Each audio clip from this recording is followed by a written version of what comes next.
I'm not in top back. I'm just unmuted.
Nothing proves a comeback victory than right here at Lowell Park, and the Cotuit Kettleers bouncing back after an 0-2 start against the Falmouth Commodores, taking an 8-2 victory right here yesterday. Brooke Killgore alongside Carson Mercier here at our beautiful home grandstands. And Carson, yesterday's test was definitely unexpected. The Cats going into this one riding a 6-game losing streak. Broke it off yesterday with a massive win. Yeah, they absolutely needed that. It'd been about a week, about 9 days since the Cats had won a ball game. Get back at home under the shining sun and got the win. That was a big-time performance, and it started early with the starter, Jonathan Edelman. Jonathan Edelman coming into yesterday's game with a little bit of a shaky start on July 3rd against the Falmouth Commodores, taken out after 1/3 innings, giving up a bunch of runs and looking to bounce back right here at Lowell Park. And he did just that. 4 complete innings, only giving up 4 hits, but 6 punches on the day, not giving up a single run in his tenure. What did you see out of him? Well, he had everything working. The cutter-slider combo had batters off balance from the get-go. He was fantastic. He was a big-time bounce back after only getting an out against that same Falmouth team. Like you said, went 4 scoreless innings, worked out of some traffic, had everything working, and it set up the offense to do its thing later in the game as well. Kyle Kipp then coming in for relief. We saw brand new righty Dylan Wood, who's throwing 95-mile-an-hour heaters. He just walked right behind us, actually. There you go. And you also have Tyler Mercier coming in, takes the ball off the foot, gets back up, and tosses out the final punch out of the game. The pitching staff for Cotuit was nails. Yeah, so every guy that came into the ball game yesterday did exactly what they needed to do. And that's something that we've been looking for. At times during that losing streak, the offense was clicking, but the pitching was giving up a ton of runs. And when the pitching was locked down, the offense couldn't get anything going. Today, both clicked at the perfect time. And some clicking at the bottom of the order as well. None other than Isaac Sturgis. He was fantastic out of the number 9 spot. We also saw these Kettleers, like you just mentioned, the hitting clicking, the pitching clicking in opposite games. Talk about both happening at the same time. 8 hits for the Cats, also 8 runs coming in, and some guys with some massive plays. Noah Coy, one of them, back-to-back RBI singles. What'd you see out of him? Well, Noah Coy, his at-bats are phenomenal. It doesn't strike out that much, puts the ball in play, and yesterday put the ball in play with a lot of hard contact. That's what you want out of your leadoff hitter. Sliding down a little bit today, but we expect another big day from him. All in all, the at-bats, top to bottom, 1 through 9. Perfect game of baseball for the Cotuit Kettleers yesterday. Hopefully, they carry that into today. And another one of those big guys that we were mentioning and you were highlighting just there, Isaac Sturgis had his first extra base hit, went 2 for 4 yesterday and brought in a good hefty amount of runs. Carson, he was a big man. Yeah, he's played some great defense. The bat has been lacking a little bit until these last couple of games when he started to swing it really well. A double off the right field wall could be the one that really gets him going down the stretch of the season. We're halfway through, and if he can start getting going, the rest of this offense is going to as well. Well, moments away from first pitch here for Game 21 of the 2026 summer against the Harwich Mariners. A new batter to talk to, our own Liam Ervin, standing by with Isaac Sturgis. Yeah, thanks, guys. Joined by Cats outfielder Isaac Sturgis. Isaac, big day for you yesterday. Found your first extra base hit. What was your approach like at the plate? I think yesterday a little bit I was trying to take it easy. I think sometimes over swings would be a big problem. So when I was in the cage before the game, I was focused on relaxing and ripping up on my way to spot. We could tell even in the booth, kind of just by your takes on breaking balls in the dirt, that everything was kind of clicking for you. Did you feel like that at the plate as well? Yeah, 100%. I think it all kind of just ties back to that. I think it's when you're sped up, it's either way kind of make bad. What you said bad. I have to say being more relaxed, those helps and it made off. For the Cats as a ball club, almost at the midway point of the season, what does it take to get a win streak going following 6 losses in a row? Yeah, I mean, I think honestly the theme is kind of the same there. I think it's easy to get kind of sped up when things aren't going your way, and I think everybody kind of takes a step back and relax. I mean, we're all here because we're good, so I think it's good for everybody to kind of realize that they just need to relax and do what they're good at. First pitch coming to you shortly. Thank you, Isaac. Good luck. Well, it was a quiet sky yesterday, and an 8-2 win against the Falmouth Commodores turns to center field Gus in another home matchup against the Harwich Mariners here at Lowell Park. A rainout from Tuesday tosses what should have been the 20th game of the 2026 season to the 21st, and the Cats gear up for one of the best base running teams on the Cape. Welcome inside Lowell Park and also our broadcast booth as we finish up the pregame festivities here. Brooke Killgore alongside Liam Ervin and Carson Mercier. Guys, this is a team that's a little bit dangerous on the offensive end. The Cats looking to better their caught stealing percentage overall in the season. Liam, kind of what's your key to the game today? Yeah, I mean, when you roll into keys to the game, it's about the Cats' offense. It's keeping them consistent with runners in scoring position. They were 5 for 13 last night with runners in scoring position. The 2 games before that, they were 3 for 19. We're going to take a quick second to acknowledge the national anthem here. We'll be back with Carson in just a sec.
So a beautiful national anthem here at Lowell Park to kickstart what is the 21st game of this 2026 season.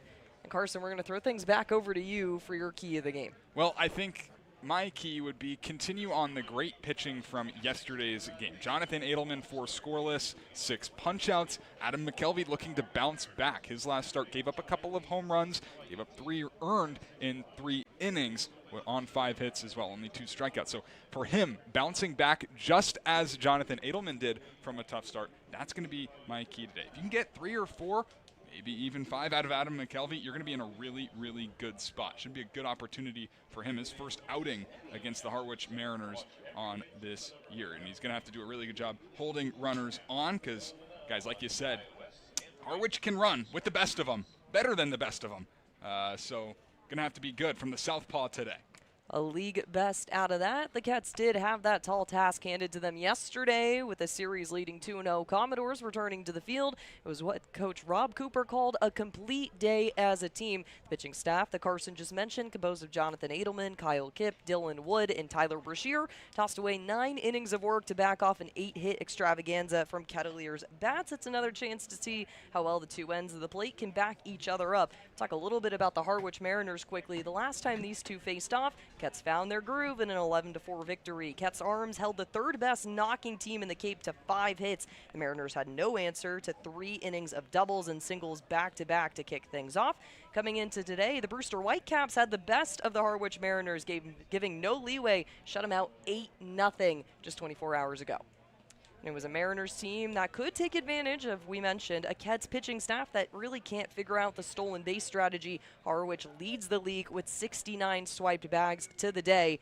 It's been a lot of coverage, and you talk about that stolen bases. against teams in terms of Cotuit pitching staff, you've given up 47 swipe bags. Cotuit has 4 caught stealing. That's the second most allowed. Falmouth is ahead just by 3, and the second fewest caught stealing. Hyannis has 3 on the season. So you're not at the bottom, but you're not at the top. So trying to do your best against a Harwich team that is only 21 bags stolen against them. They've caught 8 of those runners. Harwich has a little bit of an interesting stat line there. 69 stolen bases and 16 caught stealing. Both of those lead the league. Yeah, there were some base running errors yesterday as well at Brewster. A couple caught stealings in big spots. That was an 8-0 loss for the Mariners. So, it comes back to bite you sometimes, and the guy behind the plate today is a very talented defender, Will Plattner, that is, and he's up for a tall test, yes, with a offense that has the green light really whenever they get to first base. Head coach Steve Englert has been known for running wild on the base paths, but that has been a strategy all season long. Plattner's got to be up for it today. Oh, we'll take you through pretty quick this batting order. That starter, Adam McKelvey, will have to face off today. The Georgia Tech Yellow Jacket having another duel against his 5th team face so far this season. So batting first hole, Colin Larson, number 4, the right fielder out of Boston College. Nate Castillon, shortstop out of Cal Poly. Batting third, Ty Smolinski, the designated hitter in today's game from Kansas. Number 6, Braden Jackska, the catcher out of Oregon. It's his 2nd game of the season, so looking to do a little bit more damage than a 1-4 outing yesterday. Number 35, Jackson Hotchkiss, the left fielder out of ASU, the recent commit to the Sun Devil there. J.P. Peltier, the third baseman out of Kentucky, batting 7th. Sean James, second baseman out of Mississippi State. Sean O'Leary, the first baseman out of UMass Lowell, and then round things up, it's Micah Reinstra-Kirikoff, the center fielder out of Kent State, and then he'll face off against Adam McKelvey up on the mound. The southpaw, as we've mentioned, so far coming into this game, an 0-1 record, a 3.75 ERA with 11 punch-outs to his name. Guys, give us a quick hit on him. Yeah, well, Adam McKelvey has done a really nice job in relief. That start that he made against Hyannis was his worst outing of the year. Only struck out 2, gave up 2 home runs, but you remember the dimensions that Hyannis plays at. It's a little bit short. The ballpark plays short, so that is certainly a reason for that. He's been really good in relief. He's given you 3+ out of the bullpen multiple times this year, so why can't he do it as a starter? I think he will today, and I think he is due for a bounce back, as Jonathan Edelman was in yesterday's win over Falmouth. Yeah, and I think all things considered against Hyannis on the road, he didn't walk a single batter, so that wasn't an issue. Doesn't work around hitters often, really goes right to the point. He just got banged around a little bit on some breaking balls left in the zone. He gave up 2 homers, as you mentioned, both kind of wall scrapers with the park that has favorable dimensions. So this does feel like a situation for the 6'4", 248 southpaw to come out and dominate. Comes in for the first time since that start at Hyannis. That was a 5-3 loss.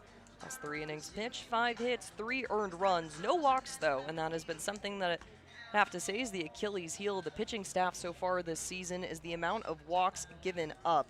Kettleers really struggling. They have the 2nd most BBs, 106 in the league. So you got a really strong offensive end for the Harwich Mariners. The Kettleers starting to kick into gear on the pitching side of things. Adam McKelvey getting geared for 2nd start of the season. 5th appearance, though, in a Kettleers jersey. Backing him up from left to right, we'll go through your outfield here. Chase Kroberger in left, Isaac Sturgis in center, Landon Beaver out in right field. Beaver getting a quick high jump in and getting himself set from left to right in your infield. Dawson Park at third, Owen Pano shortstop, Aiden Aguayo second, JJ Moran flipping things over from third to first like we talked about a little bit yesterday, Carson. Have versatility over to the first base side, and backing up your backstop, Will Plattner, number 28. He'll be catching every pitch today from Adam McKelvey. So we'll get things started here at Lowell Park, starting 1 minute before your designated start time of 5 p.m. Adam McKelvey will face off the lead-on man and Colin Larson, the right fielder, which is the first one go by. Strike 1 called in favor of McKelvey, getting things started here at Lowell Park.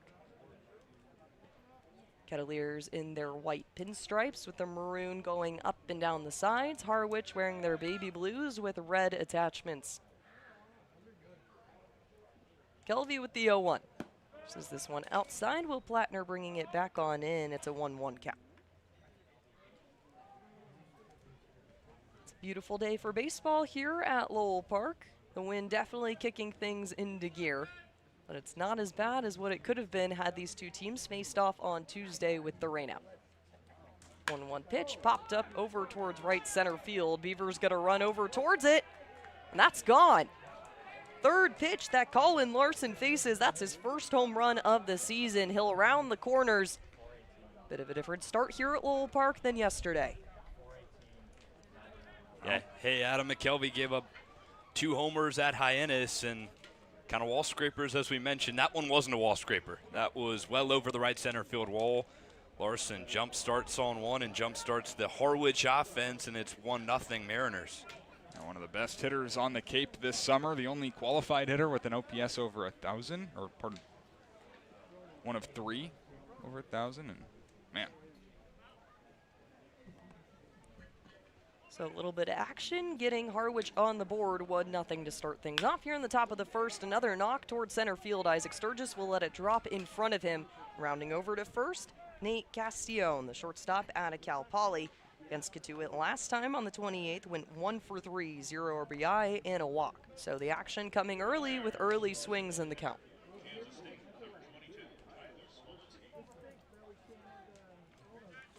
Oh, some loud contact. Just 5 pitches in, 4 pitches in.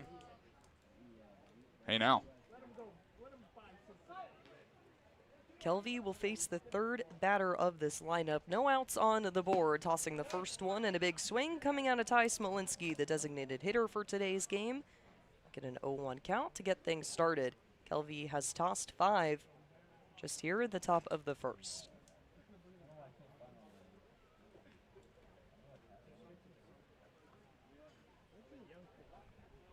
Kicking up and dealing, McKelvey down low, just in front of the legs. Today's catcher, Will Plattner, wearing the 28, Alabama Crimson Tide helmet and gear backing him up. Kelvey with a runner on first, no outs on the board, a 1-1 count, 1-0 Harwich. Deals this one out towards the left. Plattner stepping up, checking to see Castillon will try and make a play for second. It's a team that's not afraid to go with the green light. Yeah, Castillon, though, he's the only guy in the starting lineup without a stolen bag, outside of Braden Jacksa, who's playing in just his second game. So, take that for how you will. Maybe you don't have to be as careful with Nate.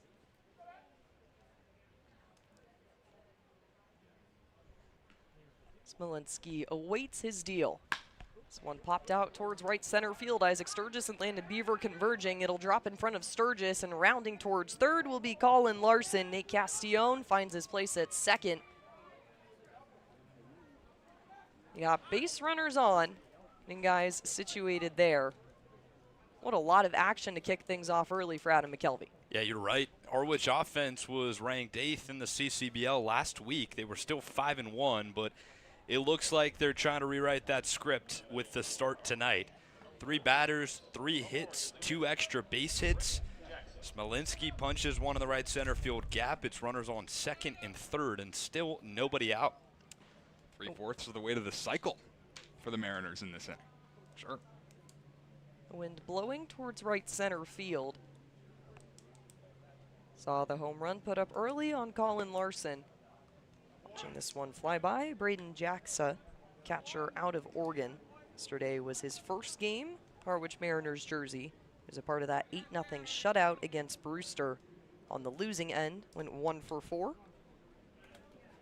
Looking to add a second hit in back-to-back games. Tossing this one is McKelvey, foul tip off towards right line.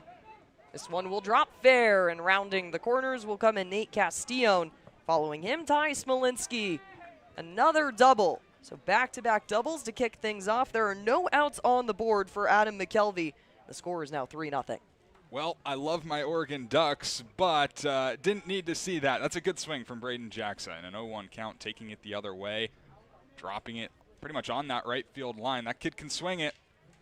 And, wow, 3 extra base hits with out and out.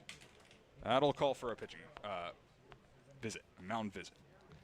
Yeah, it's a funny game baseball is. Watched Jax's at-bats yesterday, and he hit 3 balls on the screws that were all for outs. The one hit he had was kind of a drubber on the infield, and that time, sure, he'll tell you he didn't get all of it, but falls in fair territory down the right field line. Everything's working for the Harwich offense. Kid's a professional hitter. Watched it all spring. He gonna be special. Coach Curtin gonna try and put out the fire here, Adam McKelvey. What adjustments do you need to make right now? He's throwing strikes, getting barreled up. There is an arm warming up in the bullpen for Cotuit. We'll give you more info on that once we receive it.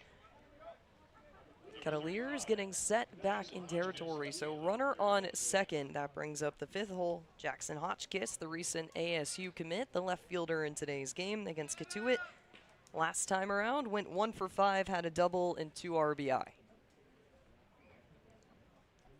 Kick up and delivery. One upstairs, 1-0 the count to get things started.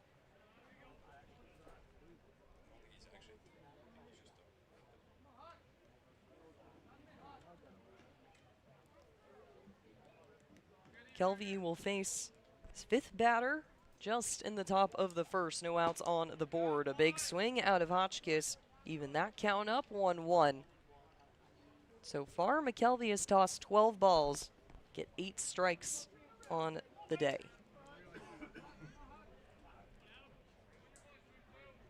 One count. Runner on second, 3-0 score. Harwich against Cotuit. Checking back towards second before kicking up and delivering. Foul tip off towards the side. There you go. Got a pitcher's count for McKelvey. See if he tries to bury that slider right here. Down by the back foot. Get the swing and miss. Get the K. Hotchkiss can strike out. One way that you can knock him. Great hitter, but susceptible to it. The kick up. This one downstairs. Plattner having to dive in front of that one to keep it within arm's reach. 2-2. The count will even out. Jackson Hotchkiss so far this season, 9 for 39. He's got 2 doubles, 2 home runs, 9 RBI. He's also added to the stolen base tally with 5 of his own.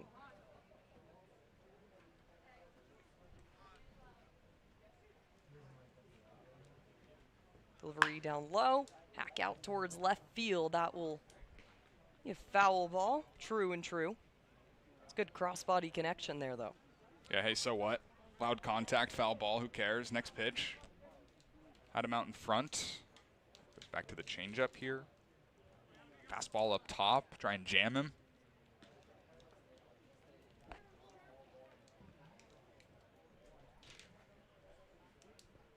The 2-2, and he catches him down low. The first punch out of today's game delivered off a Jackson Hotchkiss swing.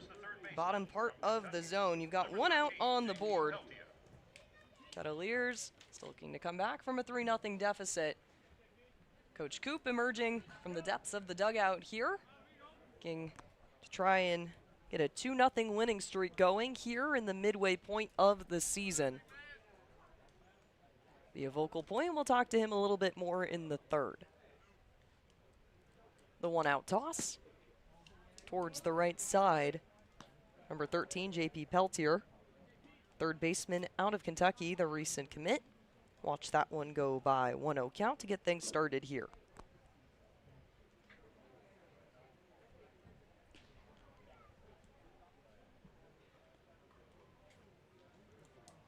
This one upstairs. Will Plattner going to pop out of the crouch, bring that one back down.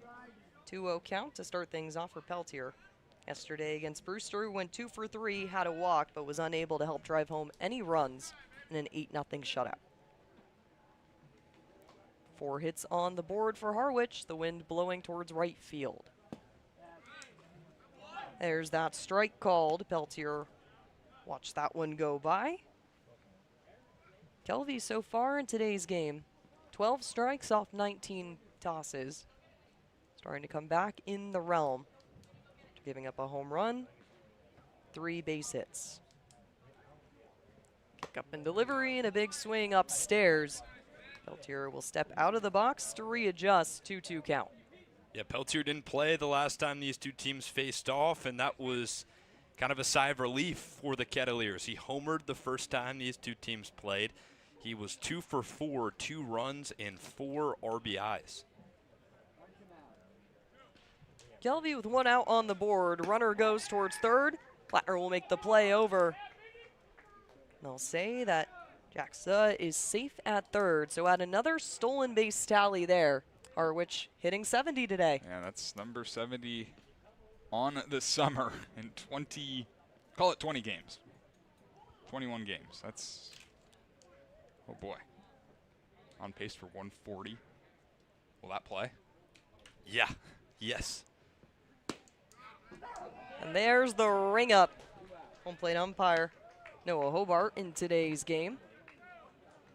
Call that one, and dishing him back to the dugout. JP Peltier will go back, and it's back-to-back punch-outs on the day for Adam McKelvey. Yeah, those are big. Those are big bounce backs for McKelvey. Had a slow start on the mound, was getting bombarded on some fastballs early, 4 hits, but now you've got a chance to get out and limit the damage with the runner on third base. First pitch by the knees for Sean James, the second baseman out of Mississippi State. Take the first ball. You got 2 outs on the board. 1-0 count to start things off. Kelvy dancing around with the 7th hole. This one just outside Broadway. 2-0 count. Things going. You got a runner 90 feet away to bring in 4 runs. Yeah, obviously not the way that McKelvey would have wanted to start this game, but past is in the past. Just got to focus on making the next pitch. Do anything you can to not let that run score. Upstairs, hitters count 3-0. It's a tough mental battle. Talking to J.J. Moran yesterday, sometimes you feel like you're alone out there on that mound. Maybe Adam McKelvey going through a little bit of that right now. Kelvy with the 3-0. Tosses this one away, and there's the first walk of today's game. So back-to-back Ks on the board after giving up a single, 2 back-to-back doubles, and a home run. And you walked your first guy. Uncompetitive there. 4-pitch, ball 4. It's okay. Now you got the left-handed batter. But need to get him. Need to get him. Kelvy dancing dangerously close to the top of the order here. Sean O'Leary, the first baseman out of UMass Lowell. Take the first ball on the outside, 1-0. Got to think for James at first, he's going to be looking to take off. He's only got 1 stolen base on the season, but with the runners on the corner situation.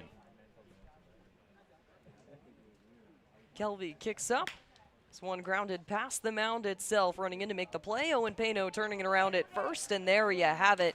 A nice 6-3 to close out the inning. Adam McKelvey gives up a home run, a single, and 2 doubles before punching out 2, forcing the ground play, and we'll be throwing it to the bottom of the first here on Cape League TV. A Generac generator from Mercier delivers more than reliable backup power. It delivers peace of mind. Peace of mind that comes from knowing our expert technicians, knowledgeable staff, and emergency service team are here when you need us most. As one of New England's leading Generac generator dealers, RCA provides a 10-year warranty and regular maintenance services to ensure your home stays protected. RCA, powering your peace of mind. Hey Cats fans, this is outfielder Isaac Sturgis. You're listening to the Kettleers Baseball on Cape Cod League TV.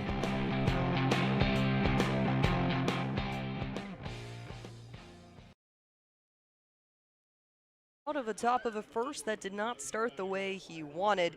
3 runs, 4 hits, no errors, and 2 left on base for the start of the Harwich Mariners batting order. So we'll flip the book around, and the Cotuit Kettleers send up Dawson Park, the leadoff batter, the third baseman out of LSU, followed by Landon Beaver, right fielder out of University of Alabama Birmingham, Aiden Aguayo, Isaac Sturgis, J.J. Moran, Owen Pano, Will Plattner, today's catcher, Noah Coy, the designated hitter, and to round things out, Chase Kroberger, the left fielder out of Alabama.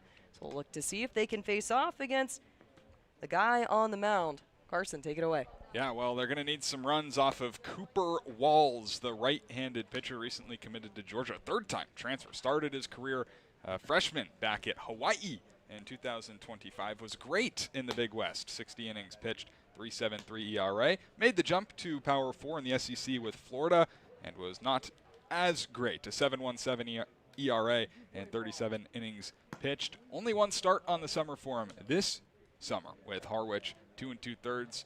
Did strike out 3, but had a little bit of trouble. Gave up 3 runs on 3 hits, a couple of walks, 61 pitches. So maybe expect him to throw around 70 pitches today. We'll see how far he can go, hoping to bounce back the new Georgia Bulldog. It's not often you see an SEC pitcher who's a very often starter. Midweek guy was Walls this season for the Gators. He started in 10 games. Come to the Cape and start, usually just innings-wise, it doesn't work out, but Walls has a big chance to get going here and, again, bounce back from his first appearance on the summer. So looking to do that with a 10.13 ERA and 2 2/3 innings pitched. Cooper Walls taking the mound, number 30 in the Baby Blues with the red socks, the white strip across the top, and the bright red hats on the glove. He's a righty, and Cotuit has struggled so far this season, batting last in the league with a .211 batting average against the right-handed pitchers. So Dawson Park will take his step here in the bottom of the first. Harwich has a 3-0 lead. 4 hits on the day. Dawson Park, who's been dangerous in the leadoff spot, awaits. This one downstairs, not in the correct spot there. Dawson Park will take the 1-0 against Harwich in their last meeting. Went 2 for 4, had a run scored, an RBI, and a walk. Kicks up and delivers. His Walls towards the right side of his catcher, Braden Jacksa, 2-0 count. Dawson Park, he can bring a spark. Top of the lineup, hit a triple against Wareham on Sunday. Big swing coming out of him to force him out of the batter's box for strike 1. He's led off 3 games with an extra base hit so far this summer. Why not another? Why not start now? Start early. Get something going, respond. Tries again there. Takes strike 2. So it's a 2-2 count for Dawson Park. No outs on the board. Looking to respond against 3 given up. Love his at-bats out of the top spot of the lineup. Yesterday it was Noah Coy. He was good as well. Dawson Park has to kick himself out of the way. Nice to have a little rotation at the top. Multiple guys you can trust to set the tone, set the table.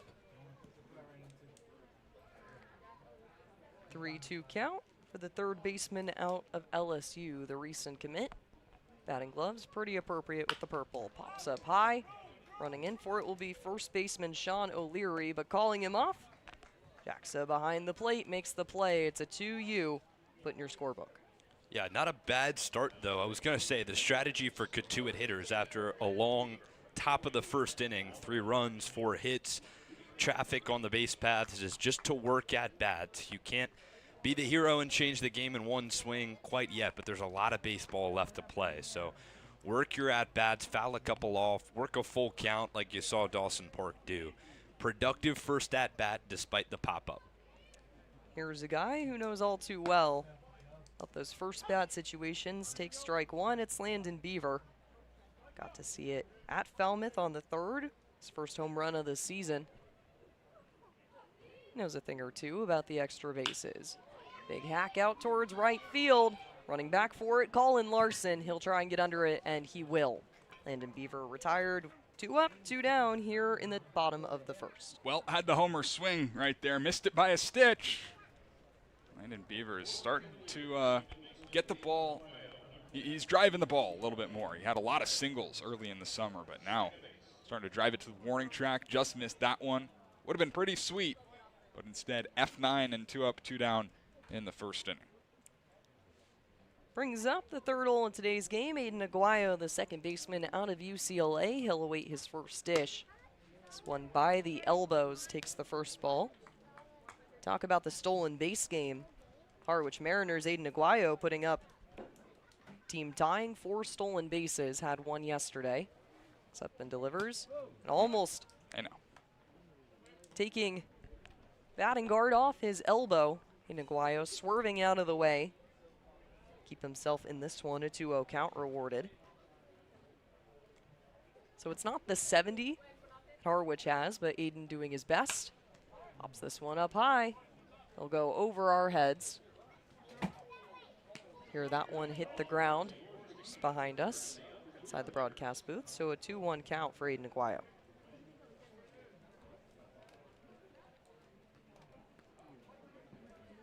To it. It's cloudy outside, but for 70s, and this looks like it got him.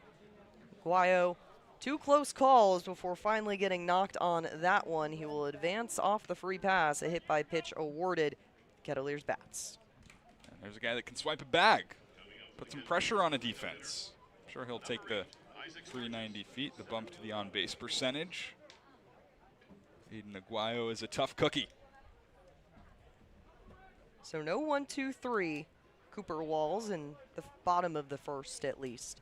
Face off against Isaac Sturgis, whose bat was absolutely on fire yesterday. It's Harwich, he went 1 for 2. Put up his first extra base hit yesterday. Drives this over into the glove of second baseman Sean James and tossing it over to the first baseman. It'll be in time. Isaac Sturgis is retired. You leave 1 runner on, and the Kettleers put up no runs here in the bottom of the first. We'll take you to the second after a quick break here on Cape League TV. A Generac generator from Mercier delivers more than reliable backup power. It delivers peace of mind. Peace of mind that comes from knowing our expert technicians, knowledgeable staff, and emergency service team are here when you need us most. As one of New England's leading Generac generator dealers, RCA provides a 10-year warranty and regular maintenance services to ensure your home stays protected. RCA, powering your peace of mind. Try it, then buy it. Rent a new cat for up to 90 days. Then apply 100% of the rental cost to the purchase and save. The Milton Cat Rent to Purchase offer. Try it, then buy it. Go to miltoncat.com/RPO. Cape Cod 5 is proud to be the official banking partner of the Cape Cod Baseball League. Cape Cod 5 offers a broad range of financial products and services tailored for every stage in your financial journey. Reach out to us. We're here to help. If you're a Massachusetts resident and don't have a bachelor's, you could be attending 4Cs for free, all while preparing for careers that actually move you forward. Aviation maintenance, nursing, dental, funeral service, we've got it all. capecod.edu/free. Getting set here for the top of the second inning. Adam McKelvey returning for a second stretch of work. Take a quick look across the way in the other dugout, opposing side. Steve Englert, manager for the Harwich Mariners. He knows a thing or two about these Cape League seasons, spending a little bit more time after a couple of seasons with Northeastern. Yeah, 28 years now or on the Cape. Since 2003, he was an assistant for the Mariners from 98 to 02. 6 most wins all time, coming into this year with 455. You add 13 onto that. What is that, Brooke? Oh, don't ask me math questions. Come on, Brooke. Oh, my goodness. No, I'll get back to you on that after the break. It's been a really, really good career for Steve Englert. He's coached some really good players in his time. Looks to continue a stretch. The Harwich Mariners, CCBL champions 2 years ago. Bourne Braves took last year's title there. Harwich to find their way back into the playoffs again this year. So Adam McKelvey will face off against the bottom of the order, Micah Kirikoff. One batter he did not face. This one popped up towards right field. Landon Beaver gets himself set, and he'll put it away. Kirikoff with a quick out to get things started, a change of pace from the top of the first. Yeah, certainly. 29 first pitch, or first inning pitches for McKelvey. 2 pitches, 1 out in the second. It's been the key for Cotuit Arms so far this season. Make it quick, get back to the dugout, let your offense produce as best as you can. It's the key there with Jonathan Edelman yesterday. 13 first pitch strikes. Adam McKelvey starting to find the groove a little bit here. Face off against the top of the order. Line drive off the mound, bouncing into center field. Isaac Sturgis not in time to make the play towards first. Colin Larson gets himself on over to first. Yeah, guy can hit the baseball. Hit a homer in his first at-bat. That was on the 3rd pitch. This time he says, let's not waste any more time. Going first pitch swinging. Lines it back up the middle on the ground. Perfectly placed for another base hit. And there's a guy with 10 stolen bases on first. Colin Larson had the home run. right center field. Back in the top of the first, he'll make an effort with a first pitch swing that rewards him with the advance. Kelvey dishes.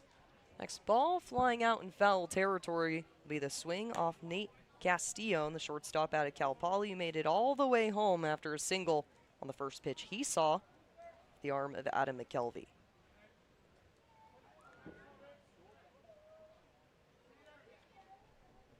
Castillon still searching for his first home run, has 3 RBI on the season, and runner goes.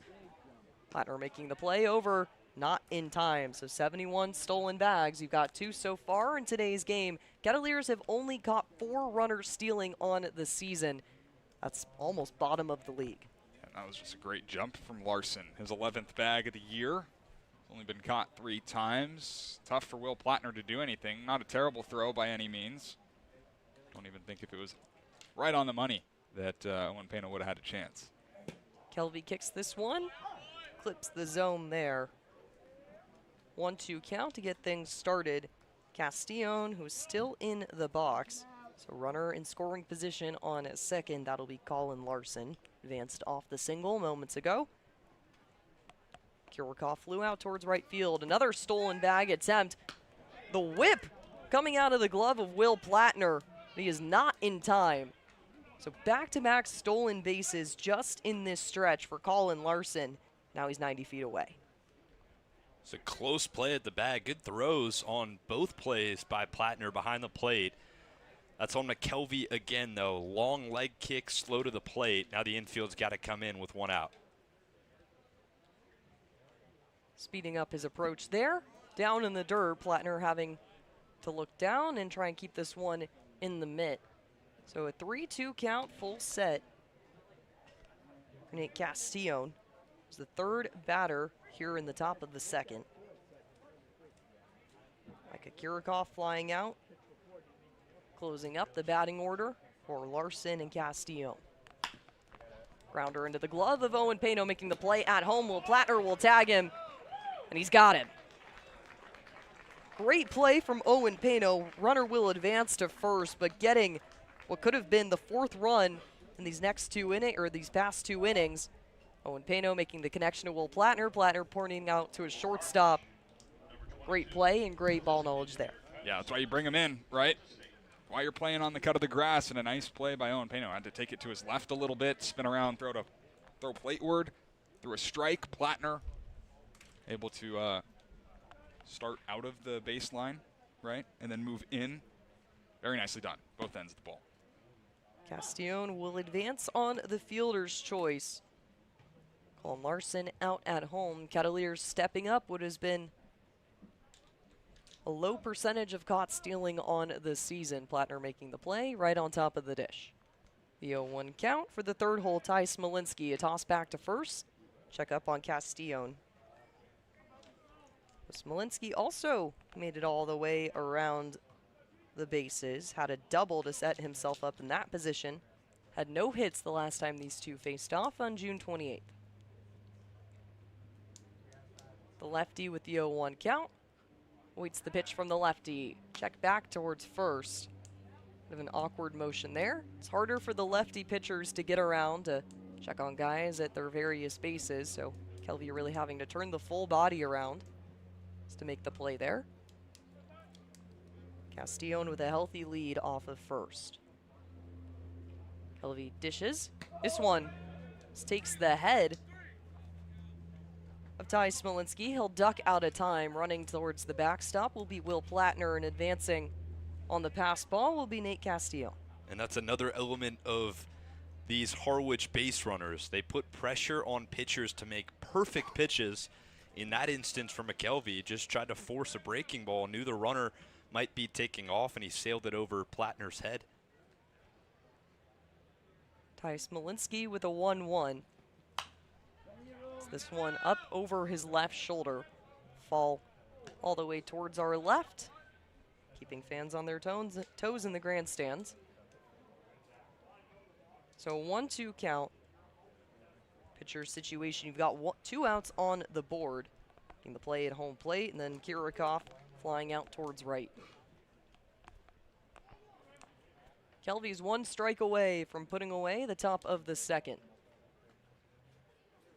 Kicks up and delivers this one down to low, and he got him swinging. Make that 3 Ks on the day for the kid out of Georgia Tech. The southpaw will retire to the dugout.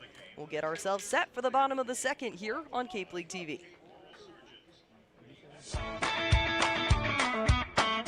Auburn Equipment has been providing service to commercial landscapers in the Cape Cod area for more than a decade. They're staffed with experts and professionals who provide you with personal service for all your equipment needs. Auburn Equipment is the exclusive sales and service dealer for Walker Mowers on Cape Cod, and we're named the top dealer in Walker Equipment 3 years in a row. Find Auburn Equipment online at auburnequipment.com or stop by Monday through Friday at their location in South Dennis.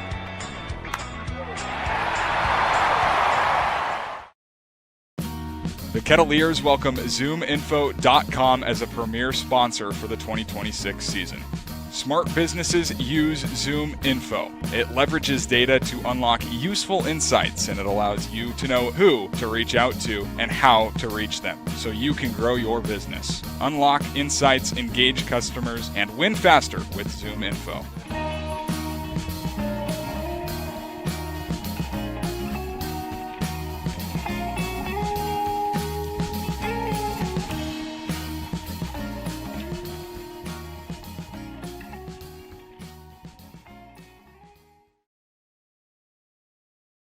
Situating ourselves here in the bottom of the second inning. Harwich Mariners sit atop of the Cotuit Kettleers 3-0. 5 hits on the board for the Mariners. Will flip the scorebook around here again. Cotuit bats coming up to play. J.J. Moran, Owen Pano, and Will Plattner will be the guaranteed 3 due up. J.J. Moran was in the booth yesterday talking about how the stretch of the 6-game losing streak at least was tough on the team, but it was up to head coach Rob Cooper to keep the morale up and guys buying into that. And JJ really emphasizing how much he believes that this team can turn this around. You're halfway through, you're going to get a couple more guys, but this is kind of your team for the next 20. Yeah, he's the morale guys of all morale guys, right? He is a vocal leader on and off the field, and talked to him as well earlier in the season. It was evident he was struggling, but finally has found his kind of extra base hit ability. He's gotten 4 doubles on the season so far, starting to break things open. This one near the ankle of Moran, a 2-0 start to kick things off here in the bottom of the second. It's been a change of weather pace. The humidity is out in full force. The wind blowing a little lighter than it was at the start of this game. The ditch from Walls. Big swing coming out of Moran. Make that a 2-1 count. Last time these two teams faced off, J.J. Moran was at third base, so on the left side of things. 1 and 3 on the day. 2 runs scored, an RBI, and a walk. So worked his way around. Harwich Mariners pitching staff gears up for another bout. This one outside of the zone, a 3-1 count, getting himself situated. That was 90 mile an hour off the arm of Cooper Walls. Still looking for his first win of the season, trying to bring down a 10-13 ERA in 2 2/3 innings pitched. Walls kicks up and deals. This one also on the quarter, and Moran will walk. So consecutive games against a Harwich Mariners team that has allowed J.J. Moran to advance to first. Brought home 2 runs, had an RBI of his own accord. J.J. Moran is situated on first, and he got a runner on. Yeah, there's a in-clubhouse stat called quality at-bats that are sometimes measured by different things, but part of that is being in a hitter's count. And by my count, 3 of the 5 Kettleers to the plate have been in a hitter's count. It's a good start offensively. You're only down 3 runs. A lot of baseball left to play. Leadoff base runner. Find some offense. Owen Pano, who made the great play, the fielder's choice to tag out. Runner at home pops this one up in the infield. Walls will underhand toss it over to his first baseman, Sean O'Leary. Put away the first batter of this half inning. Owen Pano will trot back to the dugout. And that will bring up Will Plattner. He's someone that you can put some trust into for those extra base knocks. Yeah, absolutely. He's not a qualified hitter yet for the Kettleers, but has the highest overall batting average. You see it right there, 300 on the season. Been hitting some baseballs hard. Need some of that right there with the runner on second base. Grounder kind of works as a bunt. He tries to go around, unsuccessful on that attempt. 0-1 to start things off for today's catcher out of Alabama. Came in yesterday to sub out Jesse DiMaggio, who was backstop to get things going. Had one plate appearance, went 0 for 0. Tried to go. Game finished a little bit early, didn't get a chance to get a real at-bat situation. He'll watch this one fly by. Count evens itself up at 1-1. So you got J.J. Moran at second. He's able to advance over there. Playing a little bit of Harwich's base running game. A little bit of breaking ball action there. Be outside the zone.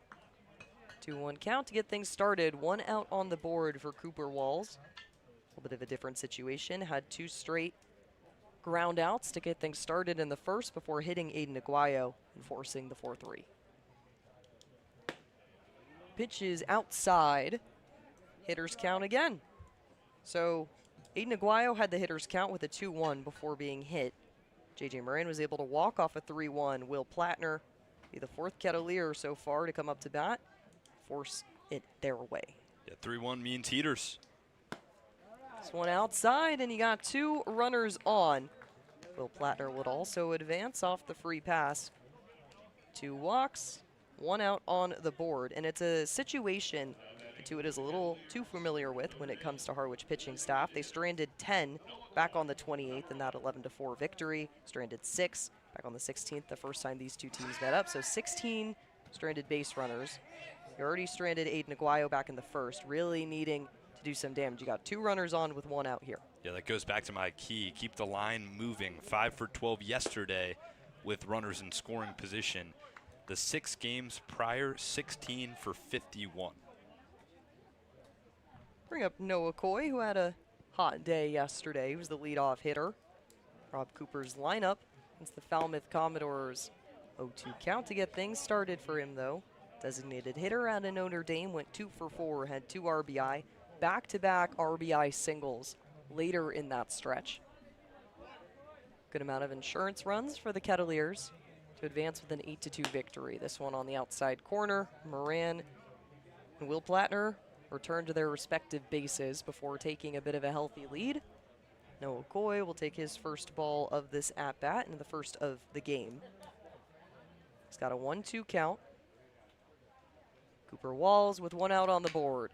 Dishes this one past the leg of Will Plattner. It will roll into fair territory in the outfield. And coming home to score is Owen Pano. The throw way over the head of Braden Jacksa.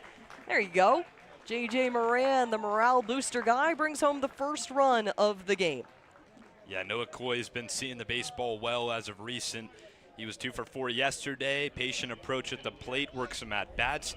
He was in a hole right there and kind of fists one through the right side. I think Sean O'Leary tripped. He was holding the runner on first base and last second tried to go to his right to find that baseball. Aggressive send by Brooks Beto, but the run scores and the deficit is cut to 3-1. So the RBI single make that back-to-back games for Noah Coy in that department. 3-1 the score. This one hashed out by Kroberger. The toss over towards second. Sean James not in time, so Will Plattner will remain safe there. Got Noah Coy on first. Chase Kroberger will trot back to the dugout for the second out of the inning. Another good swing, though. That ball was hit on the nub, right to the shortstop Castillon. Didn't have to move. Lucky the Cats runners didn't get doubled off. Plattner with a great base running decision right there. Staying freezed on the line drive. Get back to your bag and make it in time. Returning to the leadoff hitter position in today's game, Dawson Park. Against the Harwich Mariners last time they faced off, went 2 for 4. Had an RBI. He's looking to add to his 4 on the season. Plattner at second. Coy at first. This one down in the dirt. Popping out of his stance is catcher Jacksa. It'll be a 1-0 count to kick things off here. 2 outs on the board. Here in the bottom of the second, Cats getting a little bit of offensive action. 1 hit on the board of their own tally. Cooper Walls dishes this one. A little bit of curve action there. It was coming towards the body of Dawson Park before flaming out into the mitt. Braden Jacksa. That'll make it a 2-0 count, though, in favor of Dawson Park.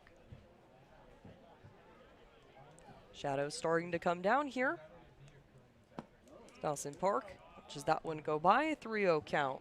We're about, game started 1 minute or so before the actual first pitch time of 5 p.m. Just getting close. About 40 full minutes of play here at Lowell Park. Dish from Cooper. There's strike one for Dawson Park. Park also had a full count for popping it up right into the glove of Jaxa. Back in the first, he's still looking that hard knock that he's used to. Pitch. Outside, and there you go. A Cotuit special, especially here at Lowell Park. The bases are loaded. That brings up Landon Beaver, guy who knows how to swing hard and hot. Yeah, for Walls, he's got a lot of movement on his pitches. That fastball really runs inside to right-handed pitchers. Unfortunately for him, Mike Hinojosa, has behind the plate not given him the inside strike call. So as a result, hitters are able to stand on top of the plate, be patient. Hasn't really gotten the breaking ball working for a strike yet. And that is the third free pass of the inning. Warrant a mound visit. So it's a little bit of a different story here at Lowell Park. The Kettleers typically struggling with the walks. They're second most in the CCBL with 107 in 21 games played. It's a little bit of a different storyline here. The bases are loaded for the Kettleers. Just to run through quickly what has happened so far, J.J. Moran had the walk to kick things off. Was able to run all the way home. Owen Pano, the 1-3. Will Plattner walked, is all the way on third base. Now Noah Koya at second after an RBI single to drive home J.J. Moran. Chase Kroberger flew out into the glove. Nate Castillon. And then Dawson Park walks, so there is your bases loaded and who is on them. Up to bat, Landon Beaver. Foul tip off towards us for the first pitch he will see. Don't need to do have 2 outs on the board, so putting the ball in play is best. Do everything you can to avoid the fly out here and strand 3 more runners on the day. That would make it 4 in total across 2 innings.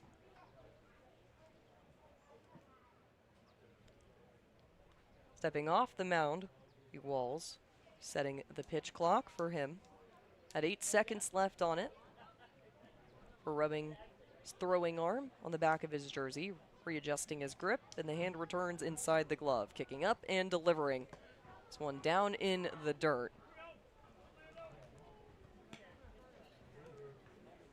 Yeah, nowhere to put him, right? Landon Beaver can be as patient as he wants at the plate.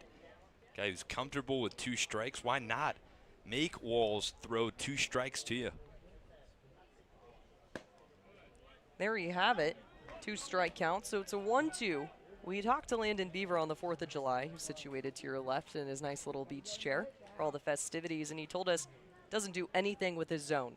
Doesn't expand it, doesn't take any unnecessary swings when there's 2 strikes on the board, just does his thing. Pitch lined out over the head of Noah Coy, and running in will be Will Plattner, and getting the windmill will be Coy.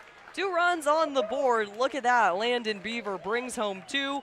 A nice 2 RBI single to even things up here. It's a 3-3 score with 2 outs on the board in the bottom of the second. Yeah, there's some 2-strike hitting for you. Landon Beaver, by any means possible, knew he had to put that baseball in play. Got to 2 strikes, was comfortable, bases loaded.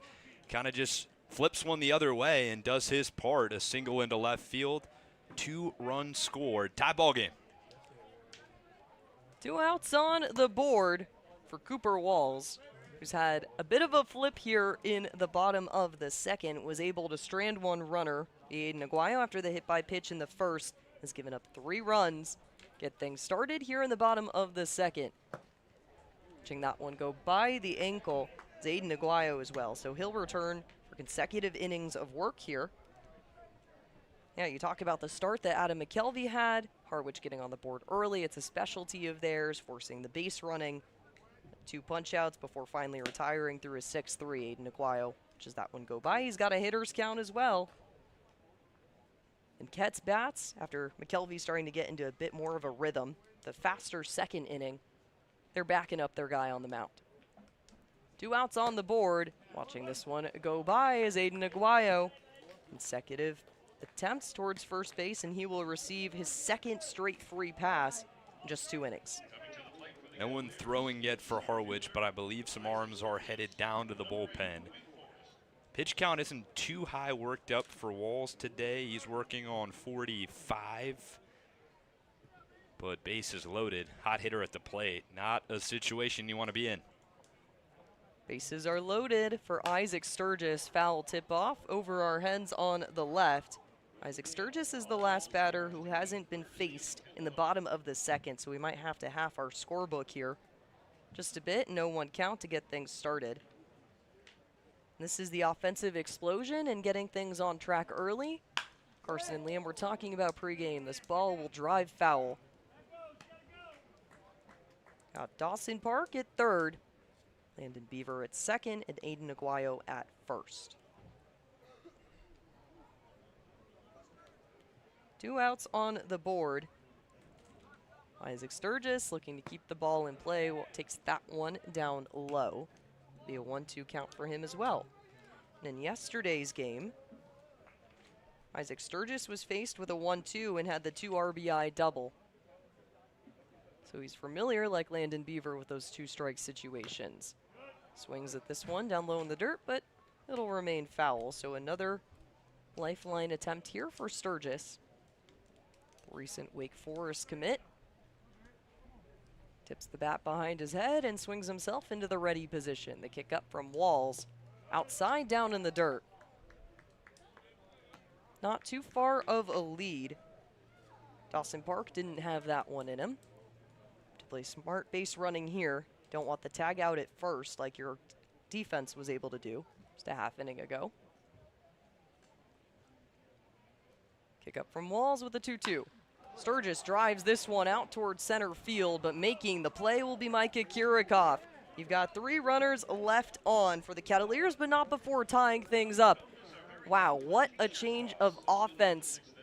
Just in the second inning, Kettleers really forcing tight there, and we've got a special guest in the dugout alongside our Carson Mercier getting things set. We're awaiting All right, we got our confirmation. We'll throw it down to our own Carson Mercier.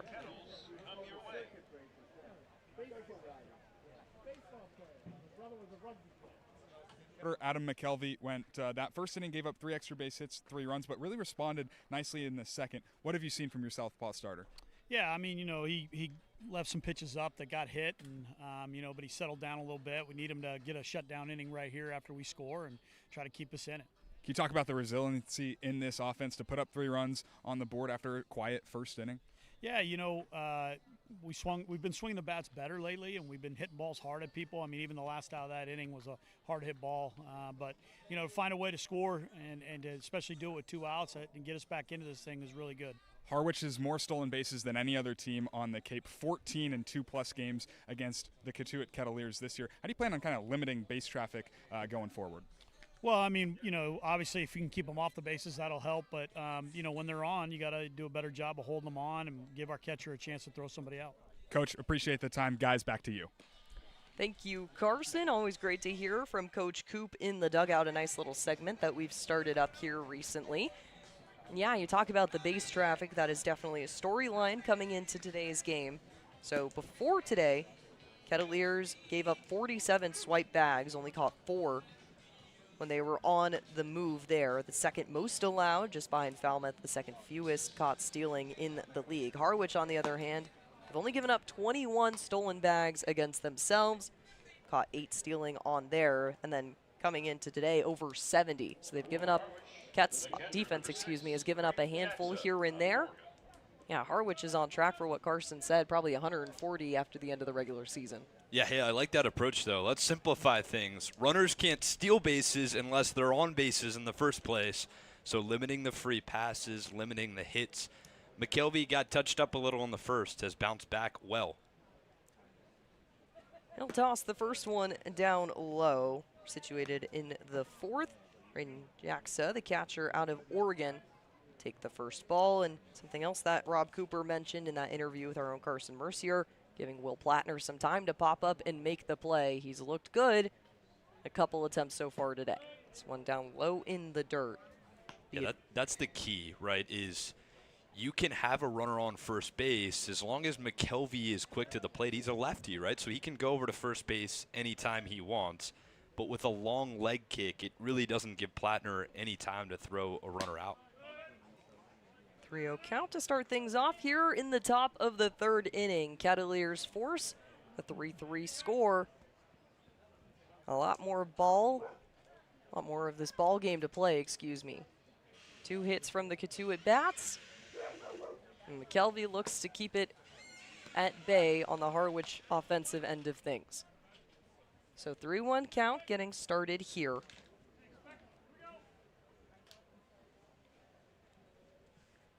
McKelvey looking to minimize any sort of damage he'll face against the first batter. Kick up and delivery, hacked out right into the glove of Dawson Park, who will make the play over to his first baseman. And he does. Quick moment of hesitation. J.J. Moran really had to throw himself out there, try and make the play, but Dawson Park, the third baseman, able to connect in time with his guy on first, and there's your first out of the top of the third. Hey, there you go, JJ. Didn't really get tested on the 4th of July, his first appearance at first base. That one was a long stretch over the bag.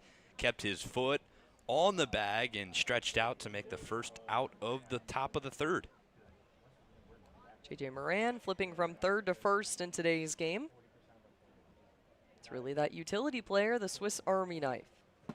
Big swing coming out of Jackson Hotchkiss, who had a K, is one of the back-to-back ones back in the first for Adam McKelvey. He would also be the first out of the first inning. So an 0-1 to start things off for the left fielder out of ASU. Kick in delivery, and another big swing, 0-2 count. Kettleers have done pretty well when it comes to the 2 strikes on the board. Harwich has seen very little, but when it's a 2-2 count, release 2 strikes on, at least in the first, there were back-to-back Ks in favor of McKelvey. Southpaw kicks up and delivers. Another swing, so back-to-back Ks. Jackson Hotchkiss sends him back to the dugout. Adam McKelvey with 4 punch-outs on the day. The changeup is really working today. He's starting to find the off-speed, especially a lineup stacked with right-handed hitters. They've got 6 of them in the lineup today, so that changeup running away from the hitters. You saw Hotchkiss lost, reaching out for the changeup on the outside corner. 2 down in the top of the third. J.P. Peltier, who also fell to the punch out from McKelvey back in the first. Got 2 up, 2 down. This one tossed way outside, 1-0 count. Peltier did not play against the Cotuit Kettleers in their last meeting, the third baseman out of Kentucky. Played yesterday against Brewster, though, in the 8-0 shutout. Kelvey delivers the next pitch to him, and this one's hammered, but Landon Beaver is right underneath it. Puts it away for the third out. There's a 1-2-3 for you, Adam McKelvey, as we get ourselves set to head to the bottom of the third here on Cape League TV.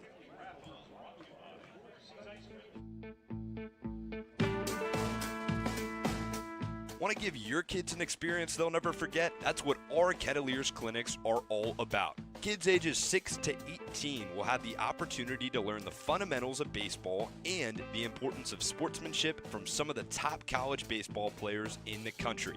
Youth baseball clinics begin the week of June 22nd and end the week of July 20th, and sessions are held from 9 to 11:30 each day. The advanced baseball clinics run from July 27th to the 31st. Head to the Kettleers website for more information.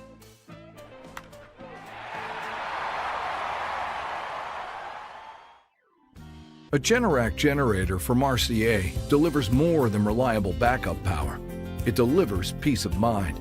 Peace of mind that comes from knowing our expert technicians, knowledgeable staff, and emergency service team are here when you need us most. As one of New England's leading Generac generator dealers, RCA provides a 10-year warranty and regular maintenance services to ensure your home stays protected. RCA, powering your peace of mind. Hey Cotuit fans, this is Jackson Yarberry, right-handed pitcher from Indiana University. This is your home for the Kettleers baseball all summer long. Catch all the action from Lowell Park and on the road right here in Cape League TV.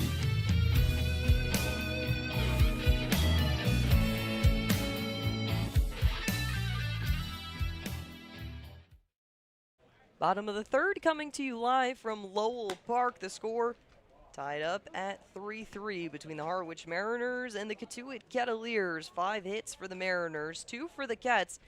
Kelvey tosses out his third inning of work, giving up 5 hits, 3 earned runs. He's only given up 1 walk and 4 punch-outs to bring himself back into this game. It was a bit of a tough start to get things going for the Southpaw out of Georgia Tech early on, but he's brought himself back, and the Kets are knotted up at 3. McKelvey with 51 pitches on the day, 29 strikes. It's a bit of a different story, though, for Cooper Walls. 2 innings pitched. This will be his 3rd frame that he's appeared in. 2 hits given up, 3 earned runs, 4 walks, but no punch-outs. So still looking for that first one, and he'll deal with J.J. Moran. First pitch, a hammer out towards left. It'll run into foul territory, almost immediately there. Yeah, hey, Skip got exactly what he asked for. He wanted a 1-2-3 inning. Got it from Adam McKelvey. Now back to the bats. Just going to say it's kind of an opposite going for Cooper Walls and Adam McKelvey. McKelvey gave up the runs first inning. Walls in the second. Flip-flopping appearances, kind of. Still both working, trying to keep this game right where it's at. 0-0 when you think about it. It's what Coach Cooper told us yesterday. The guys always having to approach the plate and the mound with that 0-0 mentality no matter what. Big hack out. J.J. Moran back towards that left side. Had a lot of speed on it. Keep it in fair territory. Probably make it all the way to second off of that. I think he's missing in a new 3rd pitch he hasn't thrown quite yet. Walls has been 88-93 on the 2-seam kind of cutter fastball, and then the slider, that one looks like a curveball or a changeup maybe. Moran's very out in front of it. The 1-2. Pops this one out towards right side.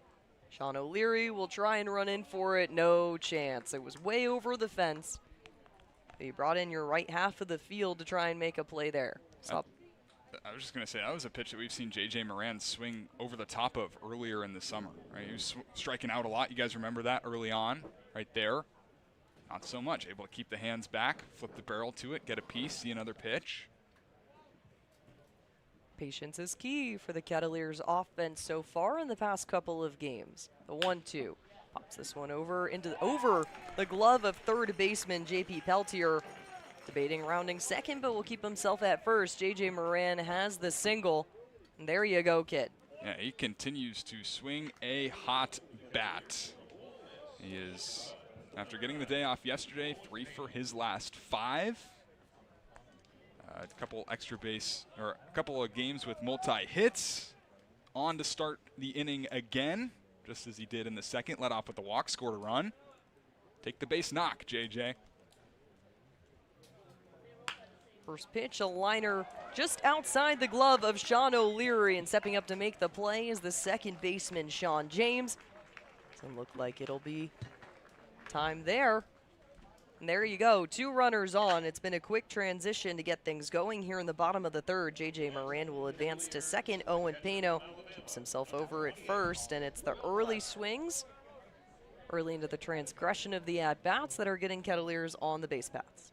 Yeah, that'll be ruled a base hit. That was a hard hit baseball from Owen Pano. Came up swinging. Now you got a chance for maybe Will Plattner to lay down a bunt in a tie ball game. Plattner taps the bat down on top of the bag. Shows the bunt. Drifts off towards the right. So ball 1 for Plattner to kick things off. He will be the 3rd batter faced just here in the bottom of the 3rd. So back-to-back singles to put Kettleers on the base paths. Owen Pano, or J.J. Moran, at second. Owen Pano at first. A high pop-up and running in to make the play. Cooper Walls will put away Will Plattner. Drifted off more towards the left, and showing bunt early was Plattner. Cooper Walls had that down to a T. Empty outs. Empty outs not going to play. Popping up the bunt attempt. Got to get it on the ground, of course. Not this time. And now, at the very least, you have Noah Coy, who's also swinging a hot bat right now. Yeah, that happened yesterday, too. Jesse DiMaggio had a runners on first and second situation. You got to lay that bunt down, but at least you got a trusty hitter coming up. The designated hitter takes his stance in the lefty batter box. This one called strike 1. And Skoy, he had the RBI single, also made it all the way to home. Back in the second, had a 1-2 count before dishing that one out. 3 runners would be stranded on base after Coy would make it home. This one way outside. 1-1 count to get things going. So 1 out on the board, 2 runners on here in the bottom of the third. Score is knotted up 3-3. Kettleers climbing back in slowly on the hit ratio. This one outside. Ball 2. Things going. So the third baseman, JP Peltier, is completely covered in shadows. The rest of the defense in full sun. Pitcher's mound and the batter's box in the same situation there. Outside again.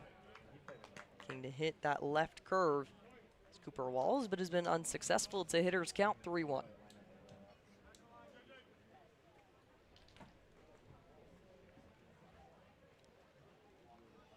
Healthy leads from both base runners. Noah Coy dishes this one over the head of second baseman Sean James. Rounding on third will be J.J. Moran. He will get the windmill, trying to make the play at second, but unsuccessful. J.J. Moran comes in to score. Noah Coy, another play, gets himself all the way over to first, and he got another run to take the lead for the Cotuit Kettleers. Well, a couple of RBI singles yesterday for Noah Coy, a couple of RBI singles today, and the Kets take the lead, 4-3 in the third. How about that send, though? I mean, J.J. Moran was touching third as that ball was getting into the infield. That was aggressive. It pays off. All smiles in that third base dugout. That's the second time that's happened, too. J.J. got sent in the second inning as well on an aggressive call from Brooks Beto. He knows what he's doing over there. Dish to the closer in this batting order, Chase Kroberger. Only saw about 1 pitch in his last at-bat before flying to the shortstop, Nate Castillon. So Owen Pano keeps himself at second, Noah Coy at first. Chase Kroberger looking for a little bit more discipline at this at-bat. The 1-1. Hit that last ball hard, just right at the shortstop, right on the screws. It was right there in the dugout. He was walking back, and Coach Cooper was saying, nothing you can do, that's baseball. This one curves out towards the right. Strike called. Chase Kroberger, the 1-2 count. Kettleers so far today, either having the hitter's count or 2 strikes on the board, have been phenomenal when connecting. Dancing around, Owen Pano looked to try and make the attempt to go to third. Held himself back. Noah Coy still planted on first. So 2-2 count with 1 out on the board. Arms are getting warm, and the Harwich bullpen out towards right field. The dish almost hits him. Chase Kroberger, that ball looked like it was sitting right on top, the side of him, curving right back in for a 3-2 count. I think he wanted it to hit him. He kind of turned with a disappointed look to the dugout. We're 1 for the team. Now he's got a full count with runners on first and second. Foul tip off. It will remain a 3-2.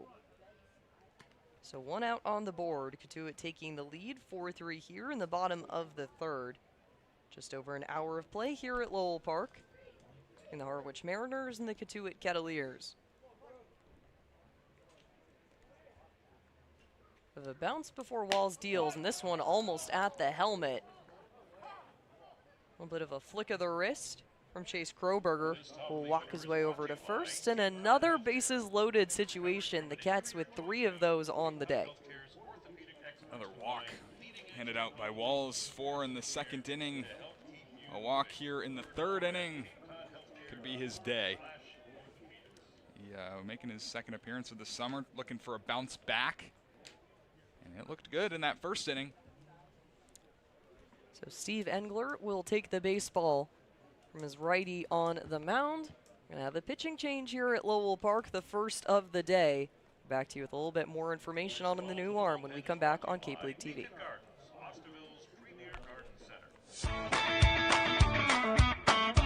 Albin Equipment has been providing service to commercial landscapers in the Cape Cod area for more than a decade. They're staffed with experts and professionals who provide you with personal service for all your equipment needs. Albin Equipment is the exclusive sales and service dealer for Walker Mowers on Cape Cod, and we're named the top dealer in Walker Equipment 3 years in a row. Find Albin Equipment online at albinequipment.com or stop by Monday through Friday at their location in South Dennis.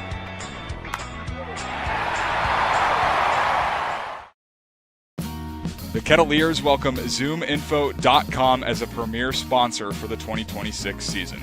Smart businesses use ZoomInfo. It leverages data to unlock useful insights, and it allows you to know who to reach out to and how to reach them so you can grow your business. Unlock insights, engage customers, and win faster with ZoomInfo.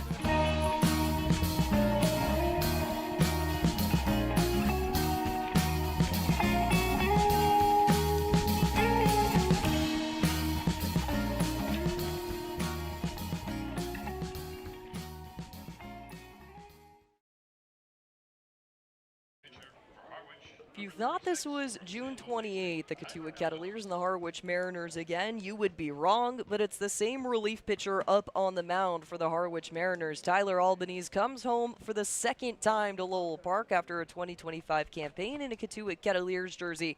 He will finish off the day for Cooper Walls, whose day is not done, still with a tight bases loaded situation. Tyler Albanese in his second game of work against these same Cotuit Kettleers. Last game that they faced off against each other was that 11-4 victory. Albanese came in the second arm of relief. 1 1/3 innings pitched, 2 hits given up, 3 walks, no runs, no Ks on the day. It's looking to change the script a little bit. Last year's CCBL pitcher of the week is back on the mound, guys. Yeah, absolutely. He was one of the few bright spots on the mound last time these very Harwich Mariners came to Lowell Park. He went 1 1/3 innings pitched. Just 2 hits, no runs, as you mentioned, Brooke, and a former Kettleer returns with a bases loaded situation and 1 out. His goal, find a ground ball. The junior out of San Jose State twirls the baseball around in the right hand and gets himself set for the leadoff hitter in Dawson Park. We've returned to the top of the order here in the third. This one called strike 1, and we've gone to the top of the order in all 3 innings now. So a lot of Kettleers baseball has been played. Nice change of pace to get things going. Bases loaded for Tyler Albanese. Look over towards third, kick up and deliver. This one called strike 2. It's an 0-2 count to start things off for Dawson Park with 1 out on the board.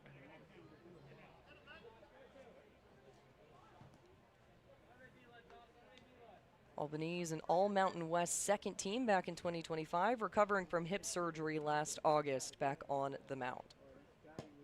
Loses the hat, and he rings up Dawson Park in thrilling fashion. So a punch out on the day is first against the Cotuit Kettleers on the season, and he got 2 outs on the board. Is it Tyler Albanese or Dylan Wood on the mound? Losing the hat, picking up the strikeout for out number 2.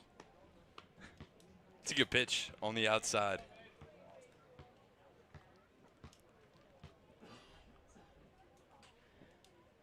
Albanese faces off against former teammate Landon Beaver. These two spent a good amount of time together towards the end of the season.